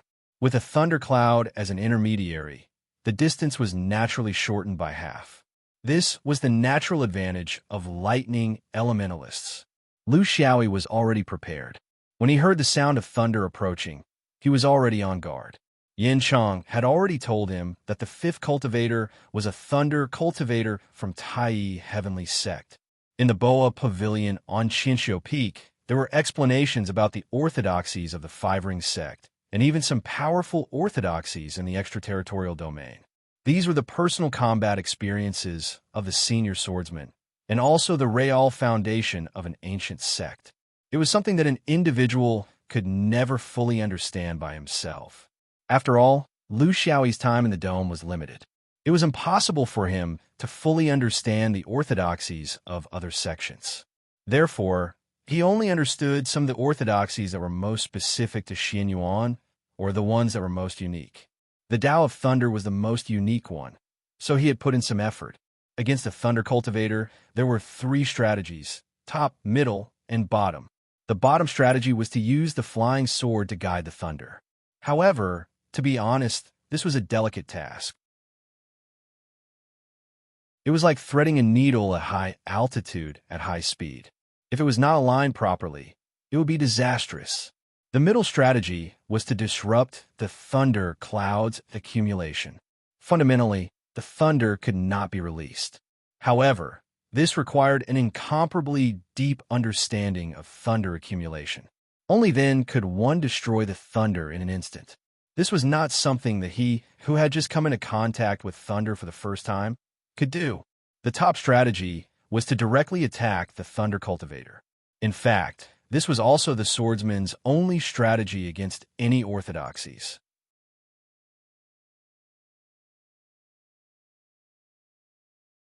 Chapter 478. Of the 3 strategies, Lu Xiaoyi would obviously choose the best one. This was also his usual fighting style. If he didn't attack the opponent's body, he couldn't just let the lightning strike him. Therefore, the only way to escape was to chase in a straight line. He didn't need to move around. The lightning strikes were faster than lightning. How could he dodge it? However, in the process of chasing, he still had to deal with the lightning above his head. Other than flying swords, he didn't have a better way. If it was a magic cultivator, there were countless ways to counter it. For example, earth elemental spells, magic tools to attract lightning, etc. The swordsman only had one method. A few flying swords were almost all he had in his arsenal. Facing the first lightning strike, he chose the Four Seasons sword to face it. The Four Seasons sword spirit was the fastest and most agile. Most importantly, the Four Seasons sword spirit was the strongest and most resistant to lightning. The lightning swords collided with each other less than 100 feet away from Lu Xiaoyi. Sparks flew everywhere, accompanied by the screams of the Four Seasons sword spirit that only Lu Xiaoyi could hear. The sword spirit wasn't evil and wasn't afraid of any threat in the world. Lightning specifically targeted all kinds of spirits, including souls. Therefore, when the lightning and the sword spirit collided, it was ultimately a competition of who was stronger and whose level was higher. There was no such thing as a counter to the other. The reason why they collided less than 100 feet away was because Lu Xiaoyi was afraid that the flying swords wouldn't be able to align with the lightning. In terms of speed, the lightning was at the speed of light. The Four Seasons sword spirit was only at the speed of sound at most. It was incomparable. However, the flying swords could still collide with the lightning because it had a big weakness. It couldn't turn. Therefore, as long as the flying swords were aligned with the lightning clouds, they wouldn't deviate too much. With just one strike, he was able to gauge the strength of the Zindanzi Thunderbolt. There was a limit to its fluctuation. He was also clear about the endurance of his sword spirit. Even though the Four Seasons sword was screaming, it did not suffer much damage. This kind of limited damage could be quickly recovered in a few days. Judging by their endurance, Four Seasons and Ju City could face Lei Ting head-on. However, the weaker Hidden Fragrance could not. She might receive heavy damage in the process. As for Big Dipper and Luck Cutter, they should not even think about it. This kind of battle was not something they could participate in. If they rashly attacked, it was very likely that they would receive irreversible damage. After all, lightning was especially harmful to souls that had been enlightened. Lu Xiaoyi suddenly realized that, in his armory, the two flying swords that did not have sentience were the best tools to defend against lightning. Without sentience, there was no need to be afraid of lightning strikes. At most, the sword would be destroyed, so he did not feel the pinch. There were still two semi-finished flying swords in his sword case. One was of the fire attribute, and the other was of the water attribute. Both of them only had 5 layers of sword array engraved on them, waiting to contain spirit. In terms of control, they were definitely not as good as other flying swords with spirits. Their power was not even worth mentioning, but at the very least, they had control. Lu Xiaoyi had played with sword for 100 years, so he had this bit of confidence. Moving the 4 seasons several hundred feet away from his body, and summoning the 2 soulless flying swords of the Navy. The names were not very pleasant to hear, because these 2 things had been old for several decades, and still couldn't produce a fart. They were just cheap goods that made people angry, so he might as well just name them that way. These 2 flying swords were controlled within 500 feet. After all, they did not have a sword spirit, so their control was weaker. They did not have the ability to adjust the lightning by themselves. He chased while defending. The good news was that Lei Ting's lightning evasion was not as good as his. It would not take long for him to close the distance between them. At that time, he would like to see how Lei Ting's energy form could block his flying swords. From what he knew, in terms of defense, Lei Ting was not even as good as swordsman. His calculations were very precise, and there was no mistake on the whole. There was just a slight deviation. The lightning struck again. Since the Navy was at the front, they could not completely block it. Then, annoyance continued to block it, but they could not block it. The lightning continued to strike at a speed that humans could not react to. Lu Xiaoyi felt as if he had been electrocuted. From the inside out, he felt very numb. Fortunately, he had damage reduction, the symbiosis star, and the purple star body. The damage he received was within a controllable range. However, some burns on his skin could not be avoided. It was just like the stronger electric shock of a patient in his previous life before their heart stopped beating. He could still withstand it, but it would affect his lightning evasion. Just like that, the distance that he had just regained was returned back. He finally understood Lei Ting's battle strategy. Although his own speed was not fast, with the lightning that was sure to hit, his opponent could not be that fast either. Lightning struck down one after another.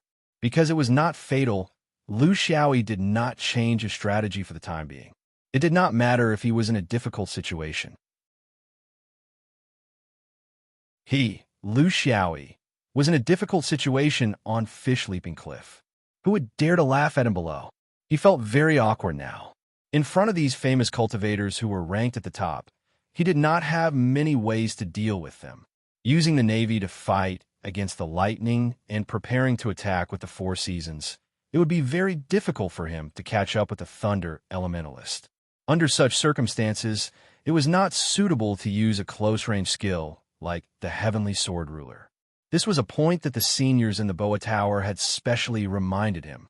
For Foundation Establishment Cultivator, the stiffness caused by the Heavenly Sword Ruler was unavoidable. It was only a matter of length.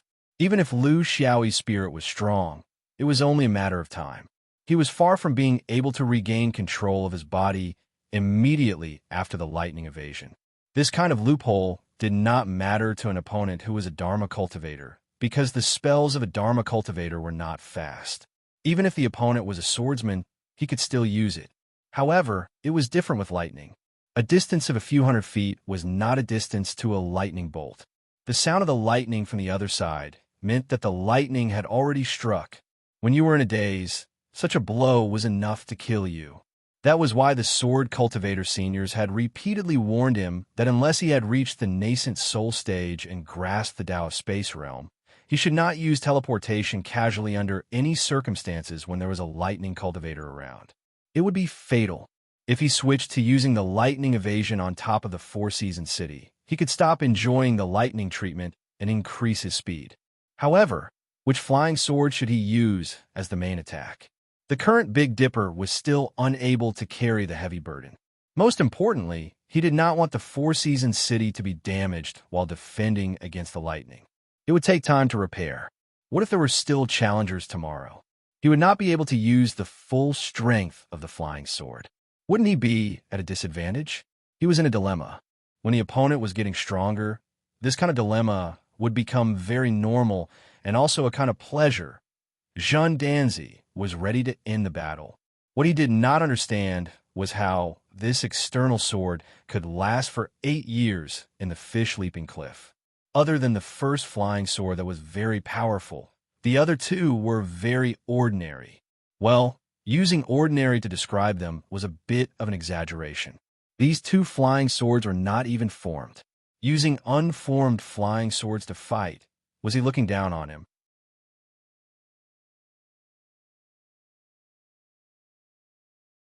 Chapter 479. Jean Danzi was an extremely confident person. He had always believed in being himself and not caring about what others did. That would only tie him down and cause him to lose his usual sharpness and aggressiveness. Therefore, he was completely dismissive of inquiring about his opponent's techniques and battle characteristics. That was what he thought and did. In Tai Mountain sect, he only cared about cultivating and never listened to these trivial matters that spread throughout the sect. After embarking on this journey, he also traveled alone, accumulating strength along the way. He crossed the Wolf Ridge, crossed the Flat Sky Plateau, and killed his way to the top of Fish Leaping Peak. He didn't communicate with anyone during the entire journey. He was full of battle intent, and the lightning was swift and fierce. He believed that it was enough. The lightning technique he was using now was called Clear Cloud Lightning. It was one of the 3 clear heavenly lightning systems. Its power was average, but it was superior in its speed of accumulation and could reach far. It was the long-range lightning of his lightning techniques combat system. Under normal circumstances, only he could lightning others at such a distance. Others couldn't do anything to him. It also had its weakness. It was very difficult to win in one strike. His true killing move was in the later part of the Purple Heavenly Lightning system. The Purple Heavenly Lightning was divided into Ewood Lightning, Fire Yang Lightning, Gue Water Een Lightning, Gung Metal Lightning, Wutu Infernal Lightning, Evil Punishing Lightning, God-Slaying Demonic Lightning, and Life and Death Purple Lightning. He was only in the Foundation Establishment stage now, so he could only practice the simplest Ewood Lightning and Fire Yang Lightning. He could also figure out endless changes from them. His expertise lay in combining these 2 types of heavenly lightning. He cultivated a lightning formation of the Wind Forest volcano. Yang fire burned the forest, and the forest helped the fire. When used, it was majestic and endless, covering the sky and earth. Under the lightning formation, few could resist it. It was also why he was ranked 5th among the 5-ring Foundation establishment stage. However, this kind of lightning formation required him to be closer to his opponent. If he was too far away, he wouldn't be able to use it easily. The lightning slowed down slightly after the initial rush of the battle. It was like the recovery of breath after exerting force. The difference was very natural and inconspicuous. However, the result was that Lu Xiaoyi's close pursuit began to slowly close the distance between them. Among the spectators, the supreme Taoist Shang Xin smiled at the people beside him. Jean Danzi is about to start his lightning formation. The forest fire formation has endless power. Many cultivators in the southeast region have been struck by lightning by him. Shuru sneered. He might not have the chance to open the thunder array. Although I'm not familiar with him, from the looks of it, I can't reach him. Ming Deng smiled. Jean Danzi's thunder array can be used within 3,000 zhong. The range of a swordsman's flying sword would not exceed 1,000 feet. The crux of the matter was, who would be able to reach who first, if both of them are within range. Behind him, Yin Fa of Ji Yuan Pavilion was calculating. If both of them are included in the shooting range, the thunderbolt will be faster than the flying sword, but it needs to accumulate power. A flying sword is slower than a thunderbolt, but it needs to fly a distance of several hundred feet. What we are competing on is the time it takes for the thunderbolt to accumulate power and the time it takes for the flying sword to leap through the air. We will see the result within 3 breaths. Shang Xian shook his head. Zhen Danzi can't be faster than a flying sword. A lightning array's accumulation was different from a single lightning array's accumulation. It required at least 5 breaths of time. This guy probably doesn't know that his opponent has a long shooting range, right? Yin Fa hesitated. Do we need to find a way to tell him? After asking the question, he felt that he was very stupid. If no one present had gone up and failed, of course, they should find a way to tell him the news. But now that everyone had failed, it was better to share the joy together than to share the joy alone. Knowing his thoughts, Shuru sneered. Don't look down on others. Don't look down on yourself. We have no obligation to inform him, because he came from thousands of miles away, alone and alone. This is his Tao. You messing with others' Tao is the right thing to do. Yin Fa nodded. It was not that he did not understand this logic. It was a little high and mighty, hiding a lot of things underneath. That's right, victory was in sight, but Shang Xian stroked his long beard. What victory? That swordsman hasn't even used his other powerful flying swords. It's obvious that he doesn't want the sword spirit to be injured. Otherwise, if he went up against the lightning, where would Zhen Danzi hide? With his defense, it's just a matter of one sword. I've said it before, don't think that the Tao of Thunder is unparalleled in offense and defense. Their defense is not even as good as the swordsman's. The Tao of Thunder is about teamwork, not one-on-one combat. With a companion in charge of defense, he can fully display the power of thunder. In my opinion, among the top 10, Zhen Danzi is the one with the most water, but he doesn't know it. Ming Deng sighed. Actually, winning or losing doesn't make a difference to a lightning fancy like Zhen Danzi. He lives in his own world of thunder and enjoys it to his heart's content. What's there to think about? Coming alone, leaving alone, doing things according to one's nature. Perhaps this is the true attitude of a cultivator of our generation. Shang Xian laughed. Doing things according to one's nature? If I were a cultivator of the Tai heavenly sect, I would also dare to do things according to my nature, because the swordsman won't kill me.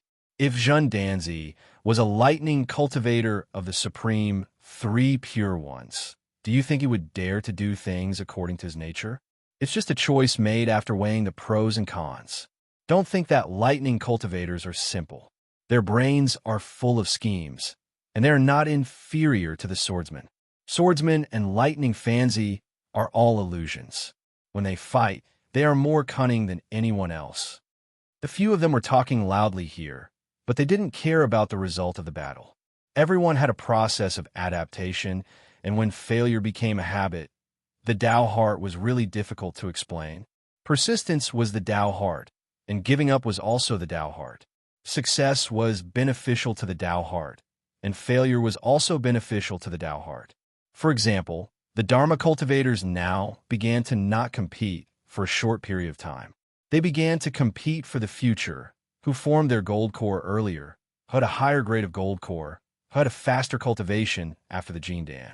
The core was that if they couldn't compete now, they would compete in the future. If they couldn't compete in the future, they would compete in the past, and so on. In the end, the Tao heart was a reason to shirk responsibility. Once they understood this, they would have the Tao heart. Lu Xiaoyi was almost burnt to a crisp. It looked frightening, but it was actually just a slight layer of carbonization on the surface of his skin.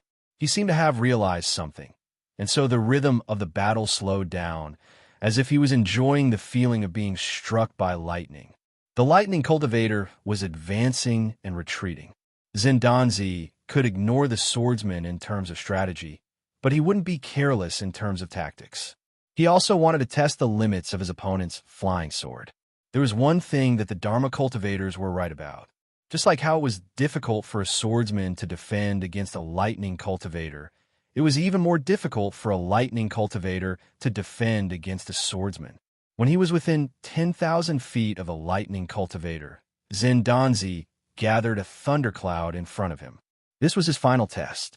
As he expected, The swordsman still didn't attack. Without hesitation, Zindanzi conjured a lightning art. He needed 4 breaths of time. Once the 4 breaths were up, a thunderstorm would be formed. He didn't hide it anymore. He and the thundercloud both charged forward. The closer they were, the harder it would be for the lightning formation to escape.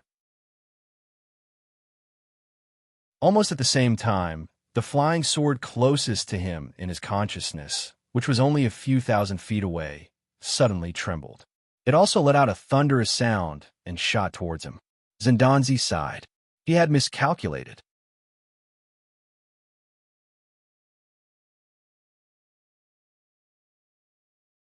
Chapter 480. He might not be able to escape from the attack of the flying sword by merely retreating. This time, his forward charge was a little too much. In the process of approaching his opponent, the distance between them was shortened to less than 9,000 feet. The attack could not be stopped, but the thunder formation could be stopped. By changing the thunder formation into a single heavenly thunder of purple heaven, he was confident that he could hit the flying sword with a thunderbolt before it reached him. As he expected, a sharp Ewid thunder struck the 4 seasons squarely. However, the flying sword did not deviate at all under the encirclement of the thunder and lightning. It swept past him. Zindanzi still had a few layers of defense based on his body. They were all similar to Liu Xiaoyi's injury reduction techniques. However, the power of the flying sword was undoubtedly revealed under such circumstances. When the 4 seasons pierced through at full speed, even the professional defense of a spell cultivator would find it difficult to resist, let alone a thunder cultivator who had always focused on offense and ignored defense. Zindanzi knew that it was not good, but he did not panic because he knew the flying sword pierced through a few inches away from the side of his heart without releasing any sword energy. This was the most common injury caused by a puncture. For a cultivator with a strong body, it was just a small injury. Zindanzi stopped the thundercloud and pinched the meridians on the left and right side of the wound with his mana. The bleeding stopped immediately and the muscles collapsed, starting to heal. He clasped his hands in front of his chest and laughed in the direction of the swordsman. How embarrassing. If there's a chance, let's fight again. He did not mind at all, as if it was natural for his opponent to be merciful. This was because once he activated the thunder formation, he would not really take the swordsman's life. This was the tacit agreement between the Xianyuan sword sect and the Tai heavenly sect. Both sides have been abiding by it for tens of thousands of years. He did not stop. Since his injury was not hindered, he used the art of escape. Hence, under the gaze of tens of thousands of people, he swept past the Pingyang Plateau and flew towards the Wolf Ridge without caring about the possibility of being followed by his enemies. It was as if he had come to attend a friend's banquet and was leaving alone. Liu Xiaoyi praised in his heart. He knew that the thunder cultivator did not use his full strength, but he did not kill him ruthlessly. This was the tacit agreement between the two, the freedom of a true cultivator, and also what he yearned for. When he landed on the top of the cliff, his body trembled, and a layer of black skin fell off, making him look like a roasted sweet potato.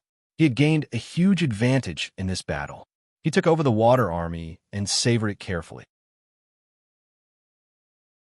A small sword spirit was jumping around restlessly. There were faint flashes of light around its body, and there was even a slight crackling sound. This was a newly born sword spirit in the Navy, but it wasn't a water-type sword spirit, but a lightning-type sword spirit. He was becoming more and more confused about the formation of a sword spirit. Every time he thought he had found a way to cultivate a sword spirit, the next sword spirit would be born in a way that he could never have imagined. He realized that his limited knowledge system was still unable to explain the birth of a sword spirit. Since that was the case, there was no need to try to get to the bottom of it. At least this way, there would be occasional surprises, which was pretty good. At the beginning of the 4 seasons birth, he had also envisioned the possibility of wholesale sword spirits, but it turned out that this was just a fantasy that he did not have a deep understanding of flying swords. Any soul that could be wholesale did not have true spirituality. Without its own characteristics, how could it be called a spirit? What's more, Each sword spirit needed to be carefully cultivated by him. Up until now, he had only 2 sword spirits that were relatively mature: the 4 Seasons and the Ju City. The hidden fragrance was still lacking. The Wu Shun had no fixed location. The Big Dipper Chop luck was still young. And now there was the lightning sword spirit of the Navy. 7 sword spirits were enough to keep him busy.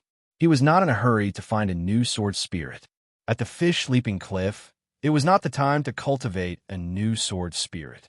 He was not daft enough to reveal his secret in front of everyone. The days began to become boring. Lu Xiaoyi felt as if he was doing a long live broadcast. Tens of thousands of people were watching him cultivate, meditate, think, eat, and if he wanted, even sleep and defecate. He was used to it, so he did not feel embarrassed. Although he never practiced his sword in front of others, the continuous breakthrough of the 7 sword spirits at the Fish Leaping Cliff did not hinder the progress of his swordsmanship at all. But the most important thing was the recollection, summary, and refinement of his state of mind during battle. Looking at the growth of his swordsmanship, it was the awakening of the sword spirits at the 4 Seasons, the increase of knowledge in the 5 years of the Wolf Ridge, the new chapter after coming into contact with internal swordsmanship, the establishment of a foundation in the cave for 20 years, the qualitative leap in hard strength in the space of the peacock plume for 50 years, and the rebirth of his soft strength in the 10 years at the Fish Leaping Cliff. Now, he was truly confident that he could become a 5-ring hero.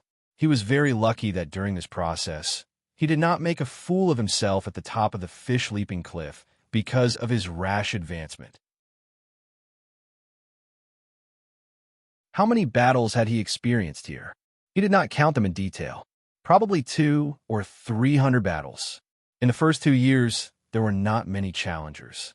From the 3rd to the 5th year, there were the most frequent challengers. From the 5th year onwards, the number of challengers decreased again, but the quality also increased. From the 7th year onwards, the number of challengers each year had decreased to single digits.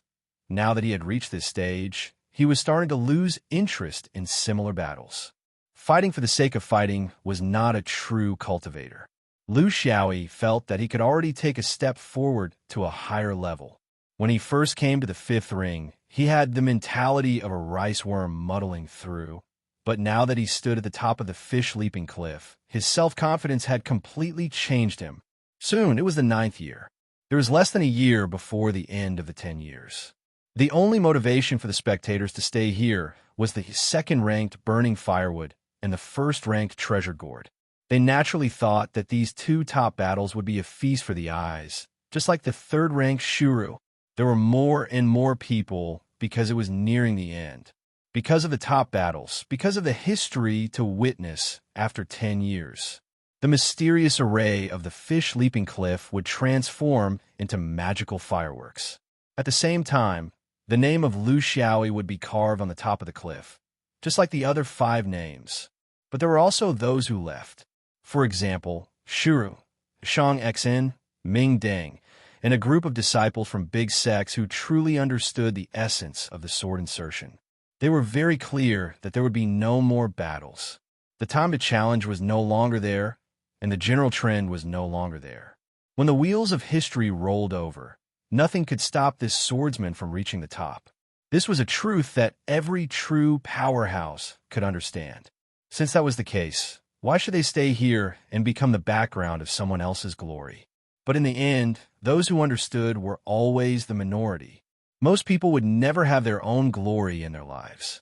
They could only replace themselves in the highlights of others, imagining themselves as the main character, and obtain satisfaction from their desires. This might be the reason why so many people were willing to stay here and watch his live broadcast. The arrival of a Taoist ignited the atmosphere here to the highest level. It was Burning Firewood, the supreme senior brother of the Foundation establishment stage.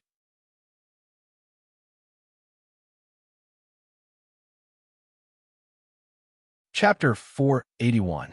Under tens of thousands of expectant eyes, Burning Firewood's sleeves fluttered in the wind, and his movements were calm. The way he approached the top of the cliff was beyond everyone's expectations. He didn't carry himself in. use a barrier to climb in, or use all kinds of strange methods. He just walked in directly. The strange thing was that the swordsman didn't seem to have any intention of stopping him. Could it be that they knew each other? Under everyone's gaze, the two of them sat cross-legged facing each other and took out their wine jugs. Maybe they wanted to talk before the battle, and then fight? At the top of the cliff, the two of them drank a cup. Burning Firewood asked, "How does it feel to sit here?" Lu Xiaoyi shook his head. "Boring. I even have to hold it when I fart." Burning Firewood laughed and asked again, "What do you think of the ranking list?" Lu Xiaoyi thought for a while. "Boring." Burning Firewood laughed. "But it can satisfy some people's spiritual needs. So even though it's not beneficial to the Great Tao, it still exists, and its influence is getting bigger and bigger. In the end, the stage of foundation establishment is still too small. Cultivators need a reasonable place to release their spiritual power." The two of them drank another cup. This time, it was Lu Xiaoyi's turn to ask, "Is that gourd coming or not? I'm so anxious waiting." Burning Firewood found it funny. "Do you care so much about fighting with the so-called number one?" Lu Xiaoyi played with the wine cup. "I might have cared when I first came, but I don't care now. I just don't want to wait for someone." Burning Firewood nodded. "As far as I know, the gourd seems to have hung back on the vine to seed. Wood-type spiritual monsters like them can't be measured by human time." Lu Xiaoyi expressed his understanding. There was nothing to be happy about, but he wasn't disappointed either. The two of them didn't talk anymore. They raised their cups and drank the third cup. Burning Firewood swayed in the air. "See you in the martial world." This was how strong cultivators interacted with each other. Even if they couldn't become friends at first sight, they wouldn't become mortal enemies unless it was a matter of mutual benefit. When they interacted with each other, they would control themselves and not touch each other's bottom line. This was a sign that cultivators had matured. It also meant that their mental state had reached the next level. Lu Xiaoyi did not want to prove anything by defeating him, and Burning Firewood did not want to prove himself by pulling down the swordsman. There is only one word to describe their mentality: boring. On the path of cultivation, there was no need to prove anything to others.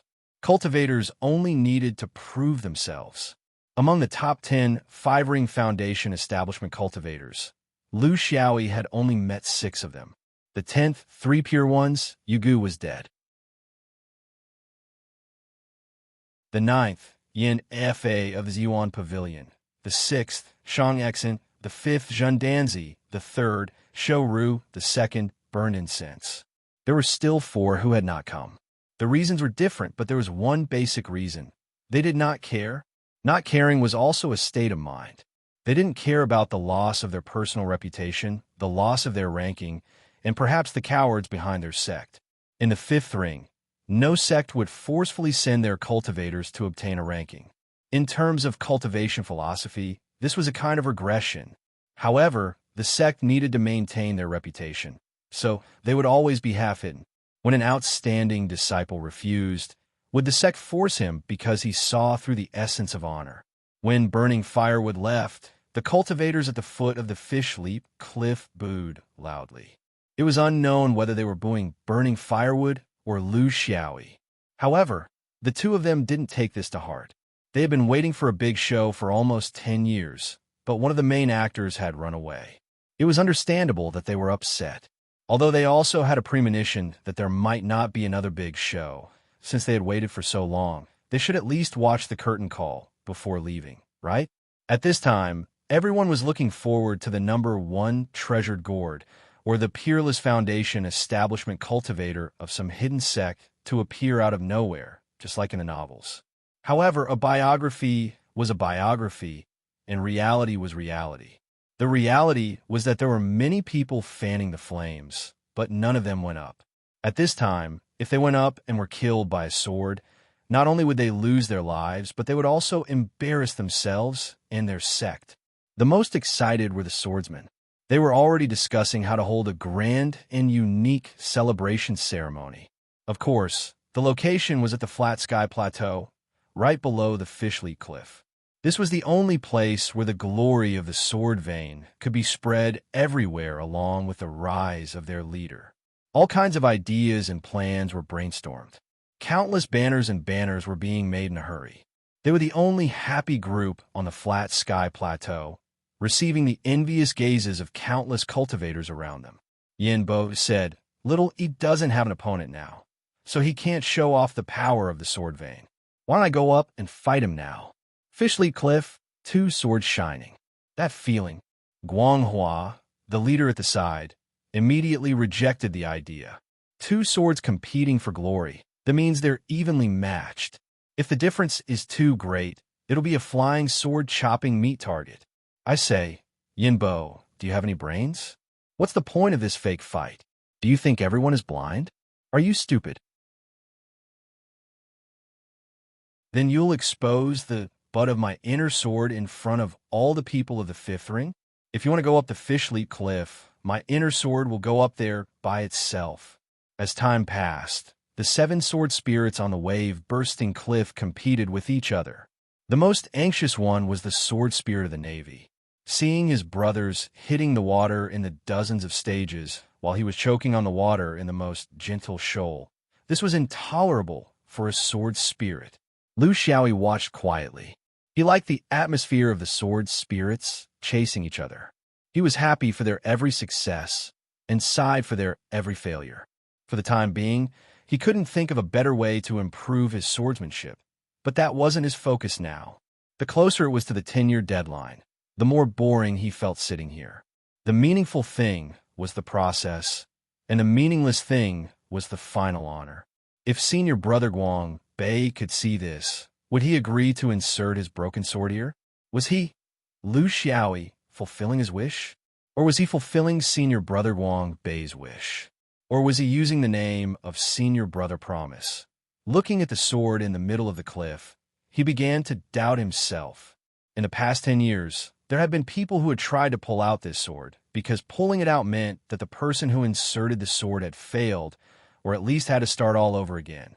But in front of Lu Xiaoyi, it was easier said than done to pull it out in the middle of a battle. The Fishleap Cliff's array was very magical. No matter what your cultivation was, as long as someone wanted to pull it out, they had to use all their strength. Under the threat of the flying sword, would have the opportunity to use all their strength to pull out the sword. Unless it was him, but now he had an impulse to pull it out. Of course, the person who inserted the sword could also pull it out. This meant that the person who inserted the sword voluntarily gave up. But the fifth ring had its own ranking. For tens of thousands of years, there had been cultivators who died on the cliff, but there had never been a coward who knew that he couldn't beat them and gave up.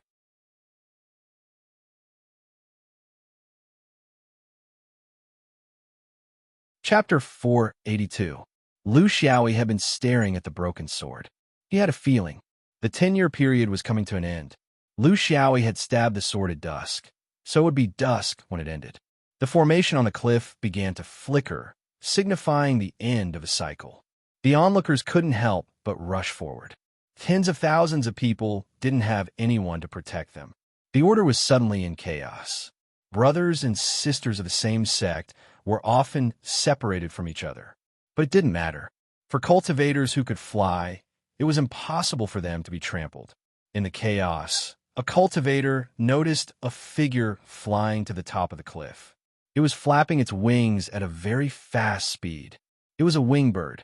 It wasn't a rare flying beast in the fifth ring, but its behavior made the onlookers daydream endlessly. Was it the arrival of a real master?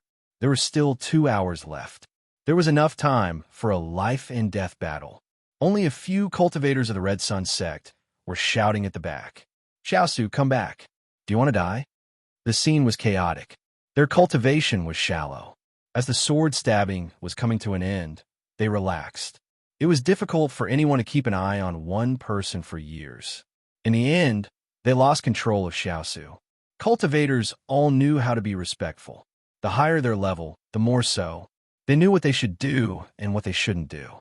But if it was a Qi cultivator who hadn't formed the Taoist foundation, a reckless and arrogant girl who had been spoiled when glory was about to come, and it was obtained by stepping on her father's corpse, she would have the impulse to disregard everything. When everyone found out that it was just a Qi cultivator, their hope turned into surprise. The battle turned into a farce. A few disciples of the Red Sun sect were far away. They found it too late and didn't have time to stop it. The others were just watching the show. Maybe it was a peerless master who disguised himself as a chi cultivator. Only one person was allowed to get close to the fish-leaping cliff. While the onlookers were still hesitating, the winged bird had already flown into the forbidden area. Xiaosu was so excited that she didn't care about life and death. The worst thing was to meet her father. The winged bird flew very fast. In the blink of an eye, it was thousands of feet away. No flying sword. In that case, he would continue flying forward until he was face to face with the ferocious person sitting cross-legged at the top of the cliff. Seeing the swordsman's calm gaze, Xiao Chao's heart skipped a beat. Impulsiveness was impulsiveness, and reality was reality. With such a huge difference in strength, she could lose her life at any time. She was a little scared. However, she had already come this far. She did not want to give in at the last moment. You killed my father. He was only an old man in his twilight years. He's not a threat to you. Lu Xiaoyi did not show any sympathy, even if it was just an act. He came up on his own. I didn't invite him. In the cultivation world, there is no such thing as being old or young. He is a cultivator. This is the essence. Xiao Qi's emotions fluctuated. You're a murderer, a butcher. Hundreds of people lost their lives in the fish-leaping cliff just to make you famous? Lu Xiaoyi frowned. In the world of cultivation, everyone is a murderer. If I sit here, there will be people coming up to challenge me. If I carry a bag of spirit stones and walk into Wolf Ridge, there will still be people coming to rob me. It wasn't me who killed them. It was greed. The pursuit of fame. The repayment to the sect. The pursuit of one's own great Tao. What reason do I have to give up my own future to make the future of others? Your father is the same. He's not any nobler than me. Xiao Qi was unable to refute. Her father had said these words to her before. What she did not expect was that not only was her strength inferior to him, she was also inferior to him in terms of bickering. She angrily drew her sword and pointed it at him. You have no reason to use others as your stepping stones. How many people have lost their loved ones? How many people have lost their friends? How many people have lost their fellow disciples that they spent their days with? Don't you people pay attention to the Tao heart? When you dream in the middle of the night, when you face the upper realm, these are nightmares that you will never be able to escape from. Lu Xiaoyi smiled and said seriously, I won't. Cultivators should not have loved ones. Fellow disciples are just passers-by that everyone walks together. As for friends, how could your understanding be wrong? As for the Tao heart, let me tell you, the so-called Tao heart is that if you think it's right, then it's right. Not to mention 100 people, even if it's 1,000 or 10,000 people blocking my path, they deserve to die. This is the Tao heart. You're a devil. Xiao Qi led the sword forward. Blood rushed to her head, and she stabbed forward. Of course, she knew that she could not hurt him. She was only thinking that it was time to go down and meet her father. The other party did not evade or dodge, treating it as if it was nothing. When a Foundation establishment cultivator activated his body technique, the sword of a Chi refinement warrior could not pierce through. The long sword trembled violently. She had wanted to aim for the head or the eyes. This might be the only place that could be stabbed, but she could not. Her heart and hands were flustered. She could only aim for the chest. Since she was going to die anyway, it did not matter. However, death did not come for a long time. Looking at the other party's calm gaze, Xiao Qi gritted her teeth and stabbed the tip of the sword into his body. Actually, she did not know whether the sword had stabbed into his body or not. She had never killed anyone before. A drop of blood flowed out from the tip of the sword. It was just a drop, but it made her extremely confused. She wanted to increase her strength, but it was as if she was stabbing a rock. She could not go any deeper. Lu Xiaoyi used his finger to push away the tip of the sword and frowned. Look, killing someone is very simple, but it's useless for you to kill me. If you want to stop me, you might as well pull out that sword. Looking at the girl's suspicious gaze, he guided her patiently. I'm a Foundation establishment cultivator, a very powerful one. Even if I'm at the critical moment of cultivation and can't move, you can't kill me. But if you want to destroy my 10 years of cultivation, you could try to pull out that sword. If I can pull it out, I will fail. Relatively speaking, it's easier. It's also your father's wish. Xiao Qi was a little confused. She just wanted to say what she wanted to say and then seek death. But she did not expect that the direction of things completely deviated from the normal script. Of course, she did not believe this murderer. But the problem was that it seemed that she really had no other way except what he said. Anyway, she had to try first. If she could not pull out the sword, she could use the talisman in the storage ring. Even if she could not kill him, she could still hurt him, right? So she walked over, grabbed the sword hilt, and pulled it up. It did not move at all. The murderer next to her side. Use all your strength. Use all your strength. Believe in yourself. You will succeed. The girl's intuition told her that there was a problem, a big problem, but how could she understand the reason behind it with her mediocre level? She just subconsciously used all her strength and reminded herself that if it still did not work, she would continue to kill that murderer until she used up all her talismans and could no longer lift the sword. With this mentality, she was surprised to find that the sword was being pulled out little by little under her full strength. Was this the will of the heavens? The will of the heavens did not allow this murderer to become famous.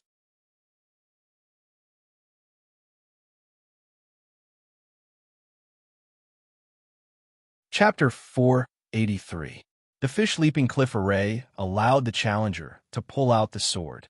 The premise was that you had to use all your strength. You couldn't be distracted. So in theory, if the foundation establishment stage could pull out the sword, the chi refining stage could also pull it out, regardless of the level of cultivation of the person who pulled out the sword. Everyone was dumbfounded. Whether it was the tens of thousands of cultivators below the cliff or Xiaodu himself, only one person felt at ease about this. When Xiaodu completely pulled out the sword from the top of the cliff, the entire fish leaping cliff array suddenly extinguished. The light and shadow disappeared and returned to the previous lifeless atmosphere. Only at this time did everyone understand that this magical scene had really happened. It was so real that it was unbelievable. 10 years of suffering was destroyed in a day. Xiaodu held the broken sword in a daze, not knowing what he had done. A hand reached out from the side and took the broken sword. With a slight shake, the broken sword shattered into countless pieces and scattered to the top of the cliff. This was what senior brother Guangbei wanted, right?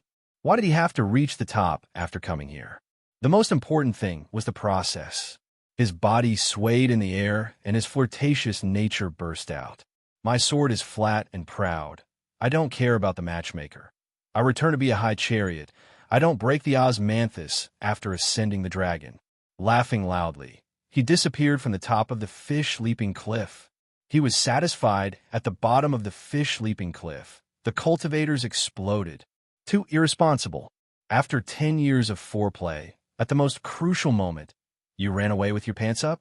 How could you do that? Yanbo looked at the countless celebratory items prepared and said hatefully, I knew this kid was unreliable. I knew it from the first time I saw him. Even now, he's still like this. Doesn't he know how to empathize with everyone's feelings? No one paid attention to him. Many people were secretly thinking, why did the boss do this? Was it deliberately mysterious? Or did he have a deeper meaning? Those who thought deeply had a different understanding. Those who thought shallowly felt like they were shrouded in fog. Yinbo was also preparing to leave. She didn't feel surprised. If she could really guess this guy's thoughts, that would be strange. Lan Chong stopped her. Senior sister, my senior brother, Fei asked me to pass this to you. Originally, I wanted to pass it to senior brother Fei first, but since he has already left, it's the same to pass it to senior sister directly. But Yinshin did not take it. It was a sword sheath, the sword sheath of Wei Sword Mountain. For something as important as the Xianyuan sword pill, how could she accept such a valuable gift for nothing? Furthermore, their origins were unknown. He said vigilantly, I can't take it. Who was senior brother Fei? Why haven't I heard of it before? Lan Chong laughed. Our Weijian Mountains Foundation Establishment eldest senior brother. Fei Chai. Oh, just call him by his other Dharma name. Senior Marshal Sister will know. Cigarette, but Lu Xiaoyi. Senior Marshal Brother said that Senior Marshal Sister is lacking a sword case. Since Senior Marshal Brother is at fish leaping, we asked someone to bring it over. Yin Chong was speechless. Of course, she knew about this story. She also knew that Lu Xiaoyi had promised to get her a sword sheath from the Wei Sword Mountain, but she did not expect it to be in such a way. His eldest senior brother was in high demand. After Xian Yuan pulled him away, Wei Jianshan immediately picked him up. His actions were swift. Where did this guy run off to? Back to the dome? Or did he go for a stroll? Lu Xiaoyi sped through the peaks of Wolf Ridge, feeling carefree. In the depths of his sea of consciousness, the cluster of luck was slowly returning to normal. This was the benefit of not leaving his name in the annals of history after 10 years.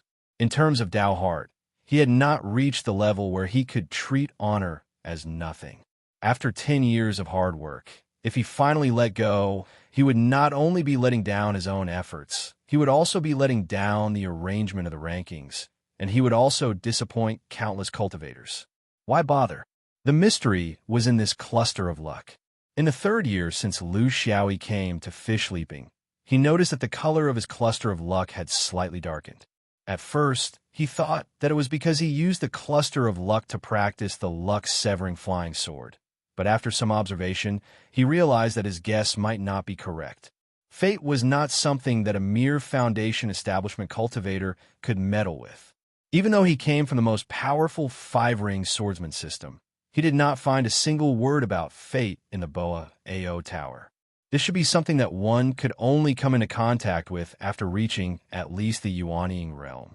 Therefore, the cluster of luck in his sea of consciousness was an inanimate object to him. Unless it showed some special abnormalities, he could only guess according to the current environment and situation, which was very passive. All of this changed after 50 years in the Peacock Plume space. He did not know the reason, but it was in the Peacock Plume that he had a preliminary understanding of this mysterious cluster of luck and successfully cultivated the luck-severing sword spirit.